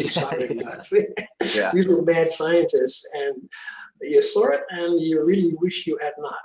Mm-hmm. Because once you see real dynamic range with blacks and 4,000 nits, you wish you hadn't seen it. Yeah, everything else is like, eh. So my comment is, I don't want to see this until I can take it home. Yeah, yeah. I don't have the 4,000 nits yet, but we're close. We're close, yeah, we're getting there. But I'm going back to old clients who are, again, I've been calibrating for them for years. Right. It's just blowing their minds. Yeah. I mean, they knew it was going to be better, but we fire things up, and you and I talked about good demo material. That's still the key to our business. Sure. Finding really good demo material and good displays to show it on. Mm-hmm. People are just happy. Yep. They're giddy because they spent so little and they got so much. Yeah, yeah. So we've got a lot of whiners out here complaining about HDR. It's hard and this is hard. I will tell you one thing, it's hard, and we have a solution for it. What's really hard? Turning HDR on. Making it actually show up, yeah. And you talked about some distribution issues and some HDMI 2.1 issues. We had problems back with HDMI 1.4. I can only imagine coming from component into HDMI must have been a huge transition. And when we went to 1080p with the Blu-ray players, we had catastrophic problems because things were fine at 1080i, and we failed at 1080p. And that story is now continuing. So one of the things that's difficult, now with some of the people you work with, we've got some pretty exotic testing for HDMI products. Sure. So a lot of the 10.2 gig cable was successful at 12, 13, or 14 gig because they had some headroom, as all cables do. If you're designing a 10.2 gig cable, you're not going to fail at 10.3. You're going to put some headroom in there. Sure. So when we had Blu-rays, and you showed the charts before, I'm looking at a 24 frame per second HDR device. I may be at somewhere between 9 and 13 gig, and it works. The cable's not an 18 gig cable. I'm only using 12, 13. 13.35 is pretty common in our testing. We've seen a lot of that on the Blu-rays. So the old cable works. Plug in an Apple TV at 4K 60, and it fails. Right. And then go back to your cable because you're under borderline, and now you've got macro blocking and noise and intermittent failures. And this is just a warm up for 18 gig. It's going to happen again, yep. 18 gig is a warm up for 48, but the world of 48 is going to bring us a whole nother dimension. Yeah. You mentioned it, but it's going to bring sports to life. Yes. And I've had the equal misfortune of seeing a significant amount of tennis at 120. Oh, yeah. Next to 60. How that ball must just be smooth. Well, it's not that the ball is smooth, it's that the 60 is terrible. You Right. don't see one as being better, you just see the disaster that you used to like. Yeah. So it's a temporal resolution is how we have to call it. It's equally important to spatial. In fact, I would rather have more temporal than more spatial. Leave the 4K alone, don't take it to 8K, but give me 60 to 120. Yeah. So I'll take the spatial in 4K, that's fine. And as you've seen, we've been doing a lot of testing, how close you can get to a big screen. You can get closer than most people are comfortable with at 4K. Totally, yeah. If we're gonna have an 8K master and I gotta get into a home, take it down to 4K, keep the 120. Yeah, yep. And take the 444, take it down to 420. Because on sports, you're not gonna see the saturation at 444, and the up conversion to 444 on our TVs, I don't know, you've seen it too, it's remarkably good for built-in processing. Yeah, yep. The Spears disc has a great test pattern on there for the color multiburst pattern. You can take one look at it for a second and tell if it's good or not. But I don't come from a world where the internal processing in a TV was acceptable. Right. I come from a world where you had to spend a fortune to get it to be acceptable, and now it's free. It comes with a TV, and a lot of them are frighteningly good to the point where I worry about the sales possibility of standalone processors. Well, you guys back in the day had to buy a separate box for 3.2 pull down. It worked. We had one, only one, and he had a patent on it, and it was $24,000. Yeah, now it's an auto setting on the TV. And it's an $18 chipset for the cheap one, and a little over $100 for the great one. So for the perfect one, yeah. Wonderful era. But on the connectivity side, let me talk about current events if I can. I have three I want to touch on. Sure. On the connectivity side, then Jason has to get complimented by everyone on this call. The document that's coming is called the CEB23. It's a combination of a committee working with the CTA and CEDIA. And this is a 2.5-year project that's coming to its fruition. This is the first time it's being shown publicly. There'll be a class being taught on this at CEDIA, but the document's not to be released yet. So we're giving a preview of what's going to be available. Do you see it on your screen? I see it on mine, but this is how you verify whether the operability of the HDMI is working. In other words, I wrote a story a few years back about what I was seeing with HDR. And it was a play on an old Zero Mostel, ancient Broadway thing. It was, a funny thing happened on the way to the forum. We called it a funny thing happened to my HDR on the way to my TV. Yeah. Like, it got destroyed before it made it to the TV, and we thought that was funny 4 years ago. It's no longer funny. Mm-hmm. And when I've got integrators going back to homes endlessly to get it to work, it's not funny at all. It's time we mature it. So you're going to need to understand the terms. We'll go over some of the terms here because Jason, you spend a lot of time with some other people, and I've got some really talented people on this committee. I got stuck chairing it because I volunteered, but I lean on subject matter experts who know more about HDMI than I do. Mm-hmm. We've got Dave Myers, who's now a CEDIA employee. He cut his teeth with quantum data. One of the wizards of HDMI who follows the forum and everything else, and Matt Murray, who works with you, helped design all the Meridia gear. So between quantum data people, radio people, these guys know the ins and outs of HDMI. They were all subject matter experts. Jason's been writing some of these things, and Rob Sagan, who's written for magazines for years, that many of you know, he's actually doing the grammar. All the Uber geeks wrote all the terms, put it all together, but it's got to be able to be readable. So Rob Saban is a fabulous editor. He's edited some of my work. It's one of those guys who can take something you've written and make it shorter and better and read better. So he's a talented editor.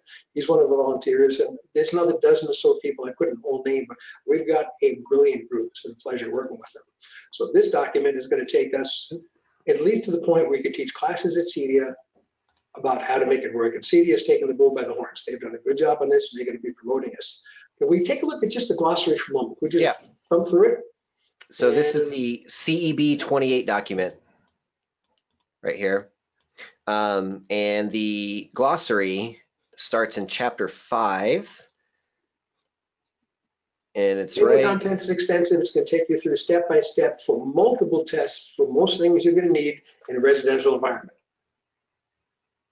So this is the language of HDMI. So the definitions and the glossary, when you get this and take a glance through it, some of these things you should know what these are, because these are the troubleshooting terms you're going to know to make things work so you don't have to go back to a house 4 times.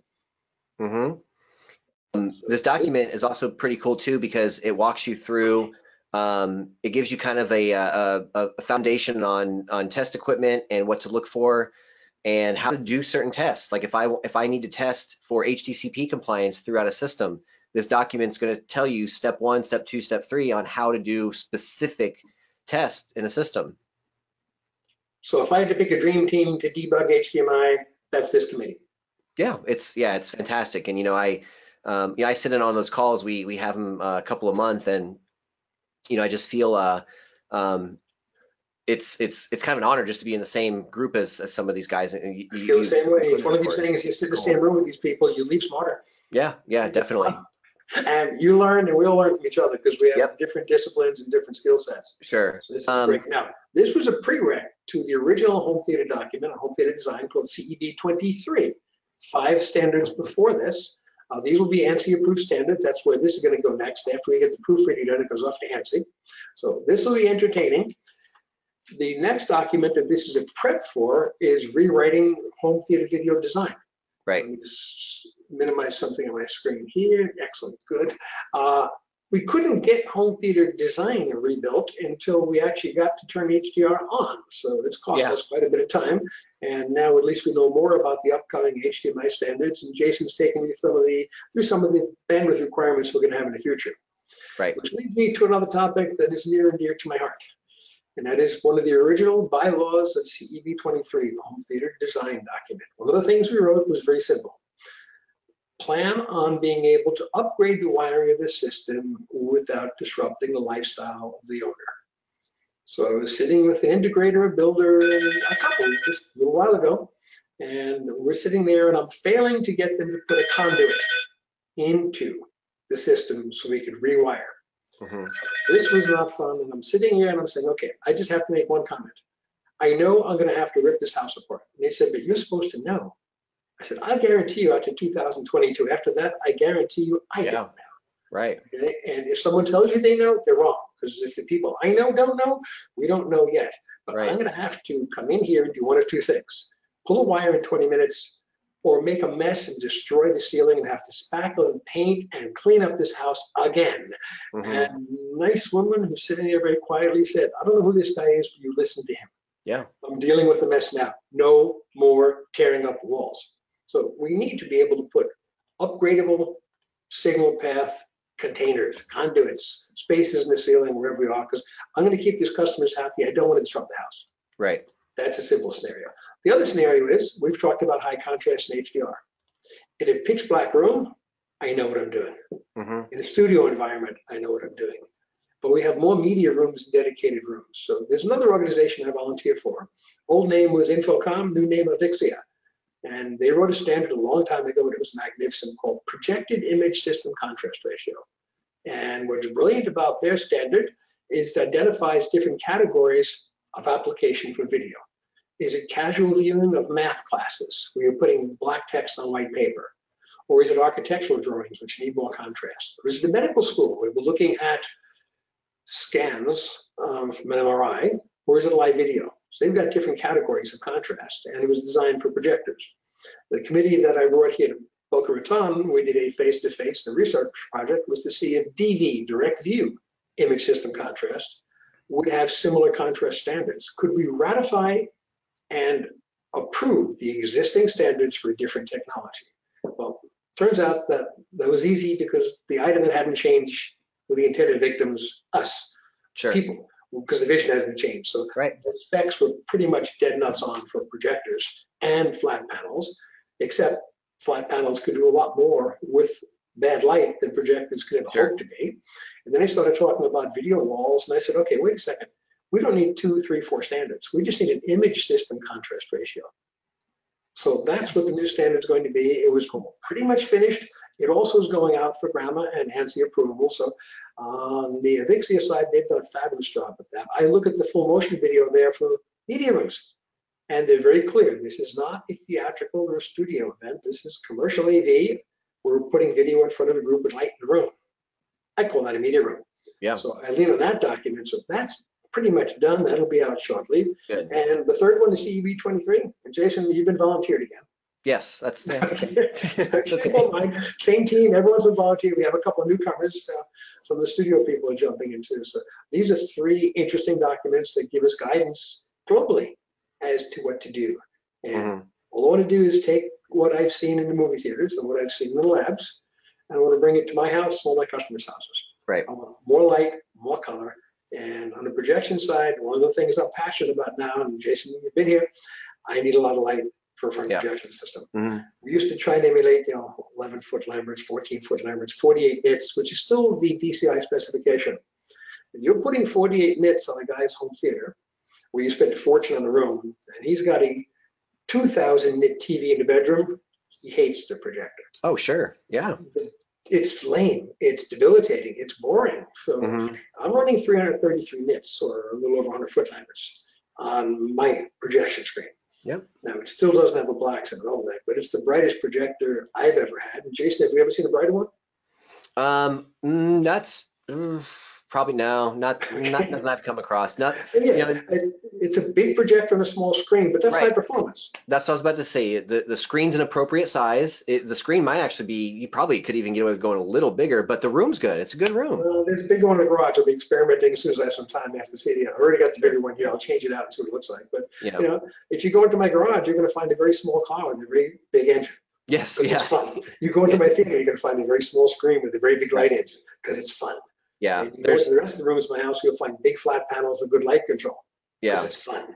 There's something funny about when people design a projection system for a theater room, and as soon as the word projector comes up, that it seems like people have this idea in their head that, oh, I'm doing a projector, so I can do a 180-inch screen. It's like, oh, you need to. Well, you can. That's the wonderful part. Now, as much as people may pick on 4K, I don't need 4K. I was fine with 1080p. The beauty of 4K at the ITU recommended optimum or maximum viewing height, you can be 1.5 screen heights away from a screen, which means you can put a huge screen in a regular room. Right. You can put a 98-inch in the bedroom and pixels aren't an issue. Sure. Budget might be an issue, but pixels are not an issue. So you can do it, but you better bring some light. Right. Yep. Yep. There's one thing I wanted to touch on with you. We were talking about at the beginning of the webinar, just some like rumors and stuff that have been flying around for some years. And one of the ones I wanted to kind of pick your brain on and see your thoughts.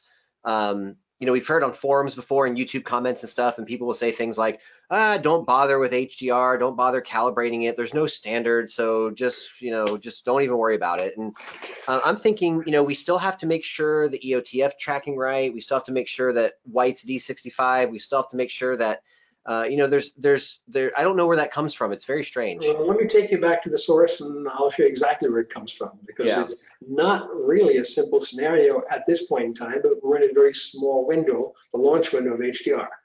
The story begins with a book published in Amsterdam in 1999 by Peter Barton called The Contrast Sensitivity of the Human Eye. Highly recommended. It's the book that changed everything in electronic imaging in this millennium. Is that one on Amazon? If people want to look it up. Amazon for $90, unfortunately. It's a textbook. But sometimes you'll see it called the Barton curve or the Barton threshold, but it's all about Peter Barton's research on the contrast sensitivity of the human eye.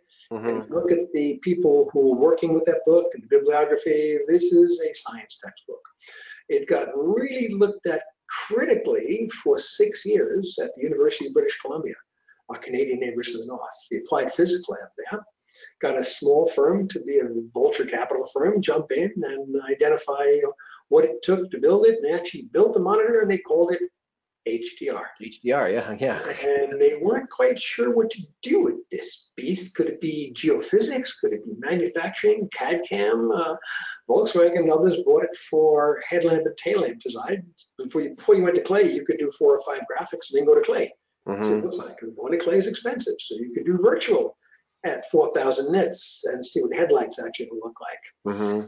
Around 2007, a couple of acquisitions later, our friends at Dolby Lab take over the whole project. Bring it to San Francisco, including Dr. Wan, who is one of the people behind it, and his team. They do a lot more study and they come up with something they call the PQ curve, perceptual quantizer, which is basically the Barton curve. Right. When I saw that back then, it's again one of those things you don't want to see when you can't have it home. It just ruins you. Looking at 4,000 nits worth of light with real blacks and white colors, and you're realizing that what you're watching at home is an antique. Yes. Instant antique. Yeah. And SMPTE took a look at that. A lot of engineers and brilliant people looked at it, had the same impression I did, and said like, uh-oh. Yeah. Oh no. This is something we have to deal with. From there comes SMPTE 2084, SMPTE standard, and now your world changes. Yeah. Because when it was just Dolby, it's one thing. So HDR10 is based upon the Barton / PQ curve, HDR10 plus by there. You'll look at the Philips SL1, 2, and 3, also based upon that. So that was a major event, and it's based upon a theoretical 10,000 nit display. Right. And I've all had people say, oh, you can't watch 10,000 nits. You can't even live with 10,000 nits. My comment is just walk outside. Yeah. 10,000 nits is not that a reflection off of a lake or something is no problem, you know? Yeah, I mean, so this is a reasonable goal, except it's not reasonable for the technology we have. But if we have a 4,000 nit pulsar being used for the final edit, and I've got an 800 nit monitor, I can't display 4,000 nits. So something is going to give, and that's where the term "there's no standards" comes from. There are indeed not standards existent for what you may want to call color volume mapping or tone mapping or contouring, but we're going to make some intelligent decisions based upon what we think is the best compromise. You'll either lose details in the whites, or you lower the threshold of the midtones to include more details in the whites at the expense of light. Pick your poison. There's no perfect way. You're putting a very large mastering system into a smaller home display. Sure. And that's going to get better for 2 reasons. One, our displays are going to get closer. And we've now got AI in consumer TVs that does an amazing job of interpolating real pictures in real time And for the large chipsets in there, forget the old $24,000 devices we had. For the memory, processing, and interpolation power we have, 24 pictures per second gives them a lot of time. Yeah. That's one of the reasons the two technologies we looked at the shootout were very different. One was driven by software metadata, one was creating its own. They both look great. That's so cool. We're doing a good job. And as our displays get brighter, we'll do less tone mapping. Yeah. So Yep. Eventually you won't need it. We fought for 709 for 15 years. We tried to get the color of 709 in TV sets for 15 years before we finally got there. And now we've gone so far beyond 709. When I look at a 709 red, it's orange. I go, You're like, eh. Nah, I don't want to watch that. Yeah. And we meandered on over to the 2011 digital cinema initial standards for DCI, sometimes called P3 color. And we're not getting DCI in the home. Let's just get that straight. We're getting DCI color. DCI is a closed circuit TV system for commercial movie theaters. Right. But you can take the color points for DCI and you can manipulate them down to a 709 TV, or you can build a TV that can do DCI/P3 primaries and secondary colors, tune them with our white point at D65 instead of the DCI white point, which to your eyes would be green. So yes, we can use the color points from there and create a good home standard as we've done for streaming and disc. And it's a spectacular jump over 1990 709. Sure. And it's another intermediate step, because as happy as I am with P3, the original 10,000 nit 2012 system was built on something called 2020 color. And you've seen the charts, we haven't seen the pictures. Right, we haven't seen, there's nothing yet, There's 4 minutes of one Disney movie done that way, just for an experiment, and it was pretty awesome. But we will get there, and it's engineering for laser and quantum dots, as opposed to some of the chaos we had in the original old NTSC world, which precipitated the joke, never twice the same color. Right. It wasn't a joke, it was a committee run by the government. Engineering couldn't do what they designed, so it turned out to be an embarrassment. Our color scientists didn't forget that. Sure. New system in 2020, people are criticizing it, saying, why didn't we do the whole chart? Go way up, get a lot more green. Well, there's no machines that'll do the green. You can't reproduce it. People. Well, we can do 2020 in laser and quantum dot. Not affordably this week, but we can do it. We have the technology. So we're going to get a huge step forward in movies, which we've got right now. The high frame rates will give us a huge step forward in sports. Couple that with just something brilliant that should be discussed, the behind the scenes work. People have probably heard the term HLG, hybrid law gamma. What they may not see is the behind the scenes work was a system designed by two entities who have some of the best engineering the planet's ever seen. One, the BBC, and one, the Japanese equivalent of the public broadcasting system, the NHK. And you've met one of the people who went across from Japan to the BBC to put together a global system. So you've got the sheer brilliance of both those organizations, and it's free. So it's kind of tough to beat. So that will bring you HDR in sports. Yeah. It's going to be exciting. Wide gamut, couple that with 120 pictures per second on our side, or even the measly 100 pictures on the PAL countries. So we'll revolutionize sports. Yeah. And we've already done movies. And then we'll take it brighter and more colorful than we've ever had before. So there's your layout for the next 5 to 7 years. So I tell you, get ready to run a new wire. Yep. Yeah. Get ready to dig into your pockets again. Yep. Get ready to get rid of the old gear quick, because the new one's going to be better, and it's fun. So we sat at the 1080p plateau with 709 color for too long. Yeah, it was. It did. It lasted for forever. Forever. Yeah. And when I'm sitting there going to a show and I'm looking around, and I came into this business as a hobbyist. I'm still a hobbyist. One of the most entertaining things that hit me hard in the pocketbook was going into Dolby and seeing one Mr. Craig Eggers, who may be on this call, giving me a demo of Atmos, and I was angry with him for 2 reasons. He said, "What are you angry for?" I said, "Well, you've been selling me surround sound for years. It's junk. This is surround sound. 5.1 was not. And number 2, I got to drill a lot of holes and cut a lot of wires and make this all work. It's going to cost a fortune." He goes, "Is it fun?" I went, "Yeah." So the audio side now is exciting. The video side's exciting. So when I go to a trade show and I'm not, angling to get the new gear, figure out how to afford it. If I'm not doing that, it's a boring show. Because to me, CES and CDA, they're the world's biggest toy stores. Sure. Oh yeah. Kid in the candy store, those places. Yeah, but if there's nothing to buy, it's a terrible trade show. Yeah. Yeah. So now I've got a couple of problems. Number one, now I have more wishes than I have money to buy. And the other thing is the new problem. We talked about this. I've never had a situation where there's more content that I Yeah. want to watch, Right. that I have time to watch. I used to actually rewatch movies again Yeah. multiple times because there was nothing new and exciting. Now between streaming and it's kind of hard to sit here publicly admit that I'm watching streaming. I've got 3 copies of The Matrix up here somewhere. And the latest one, the Dolby Vision cut is, oh my gosh, it's phenomenal. It's Well, great. I've been sharing with a couple of kids, so I didn't think we'd get it. They got it. Yeah. Oh yeah. And, Yeah. we've That's got one great. more left for the little kids to watch, and I just Yeah. showed them the newspaper story with Keanu Reeves coming back for the other one. So Yep. He's coming this back. is exciting times, and there's more things that credible people have told me to watch than I have time to watch. I So know. after CD, I'll catch up. It's crazy. And A bit. every day or so, I feel like somebody's like, dude, you got to watch this. It's so good. I'm like, oh, I have too many things to watch. No, but we never had that problem before. Never, First, yeah, thing, never. first to watch. Yeah. So these are good days for quality and quantity of content, and it's involving. Sure. It's awesome.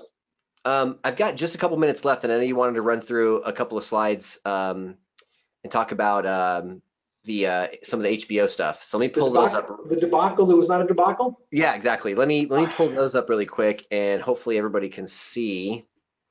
This is social media at its worst. Give me just The one blind moment. leading the blind, creating problems where they were not. Mm-hmm. So this slide actually came to me from a friend at Dolby who made something that made me laugh. Oh yeah. And this I've shown to a bunch of people. It's made us all laugh. Mm-hmm. And I didn't get the joke to begin with because of course I watched it and I liked it and I was impressed and it was impactful. So what actually happened here when I woke up in the morning and started looking at all my news feeds and wires and mainstream press telling us this was unwatchable, there was nothing on the screen, it was a terrible thing and HBO blew it and HBO shouldn't do this and HBO was fine. So let's go through a couple of slides here because number one, I can tell you firsthand, we've had private sessions, multiple private sessions for calibration at HBO in their studios, at their facilities. They own a lot of calibration gear and multiple CalMan licenses. Sure. They just finished their new Hudson Yards West Side New York City facility, and one of our talented guys, Kevin Miller, who'll be at CD if you guys are there, he's setting up for a couple of manufacturers there, and we've known him. You've known him for a long time. I've known him. He helped me start the company. Oh yeah, yeah. They had 51 monitors that had to be done immediately. They didn't have their own staff. They called him in. So that's a lot of nights and weekends and not much sleep to get it done. But I will tell you that their monitors are on the money and they check them regularly. And then the post house people are looking at a script and it says it's a dark, scary nighttime scene where most of the action's in the shadows and it comes out of nowhere and it erupts and it can kill you. And it does kill some people. So let's click another part of this slide. Let's take it apart. So shadows, dark scenes, where's that live? Well, in the digital world, let's talk simply. 17 is dark gray, digitally 16 is black. So somewhere between 17 and 26 in the 8-bit world, where this came from, that's shadows. Let's go look at one more slide. Let's actually go look at its simple test pattern from 1982, so 37 years ago, 193 countries agreed that black in digital would be someplace and white in digital would be someplace else. And that's how you set up the monitors to make the movie. So it's like turntable speed. You cut the vinyl at a certain speed, you're kind of obligated to play it back at the same speed. You don't get inventive. You don't want chipmunks. Beethoven's ninth at 39 RPM. Yeah, it's a chipmunk's ninth. So this was a simple exercise and they got it right. Now here's the tool for this. So if you look at the top stripes here, it starts at 17 digital, goes up to 26. That's where dark, scary things in the shadows happen. And I will tell you, you put together an LCD, even a good one, put it over the fireplace and look at it from underneath, off axis, you don't see the top bars. Not so good, yeah. Go build a media room. That's some of our integrators do. You've got some light in the room, so you're going to use a gray ambient light rejecting screen. And if you don't change the gamma and the black level, this whole top part is gone. Or put it into a stream where the noise is added to the point where it blocks out the shadows. And that's where the controversy happened. It did not happen in HBO. HBO did a great job. Sure. I know you're buying the discs, as I am. Yeah, there's going to be, there's going to be some 8-season box set 4K, probably a year or two from now, I'm thinking. It'll probably be $300 or something. But I mean, that series brought me so much joy, anger, and happiness that I'll spend the money. I mean, It was an event, and it made careers, yes, changed lives, and created entertainment that was global. It was fun, and they didn't blow it. right, right, So all the controversy was in the TV setup, the room environment, and the stream.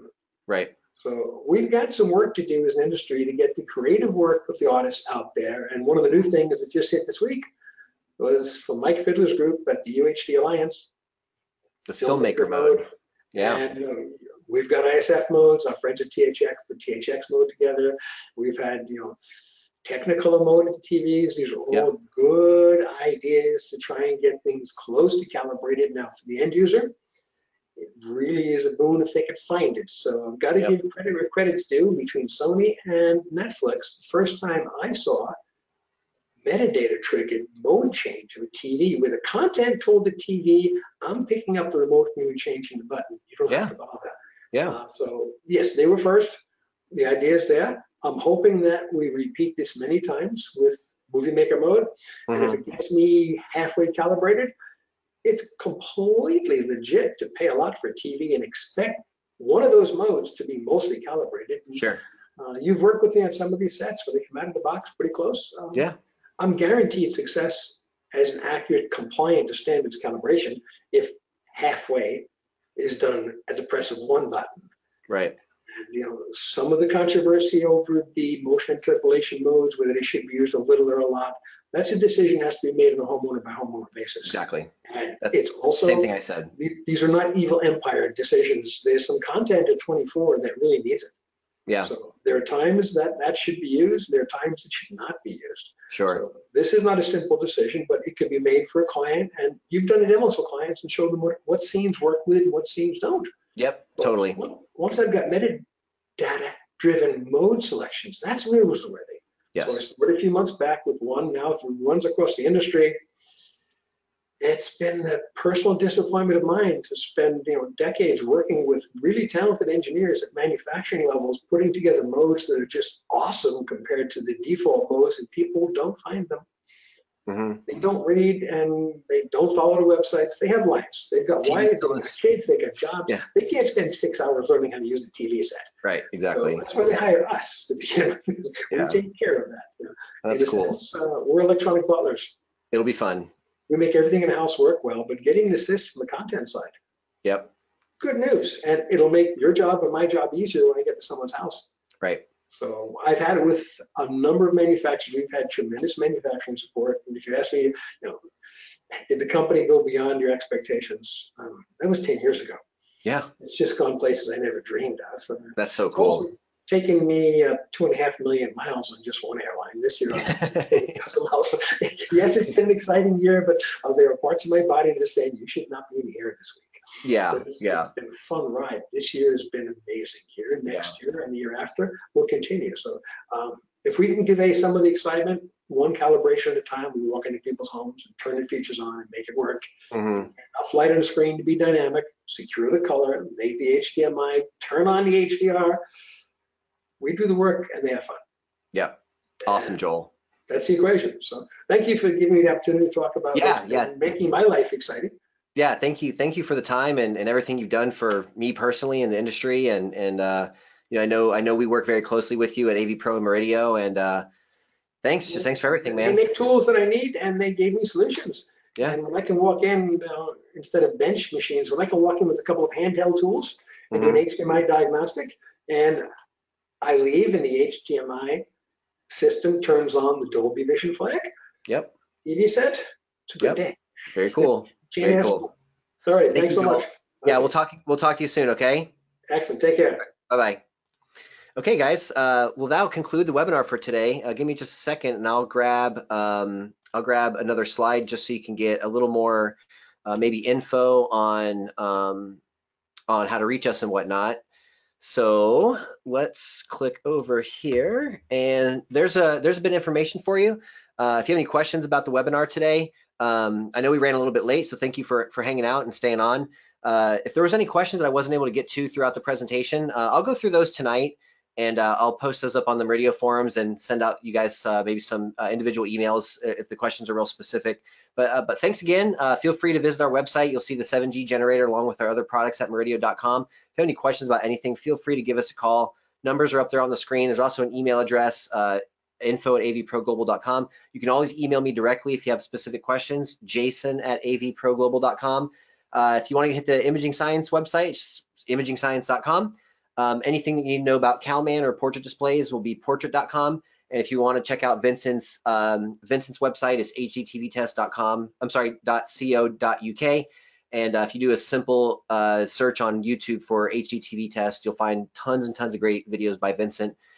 This video will be up on YouTube in the next day or so. So thanks again for watching, and we'll see you guys next time. Thanks a lot.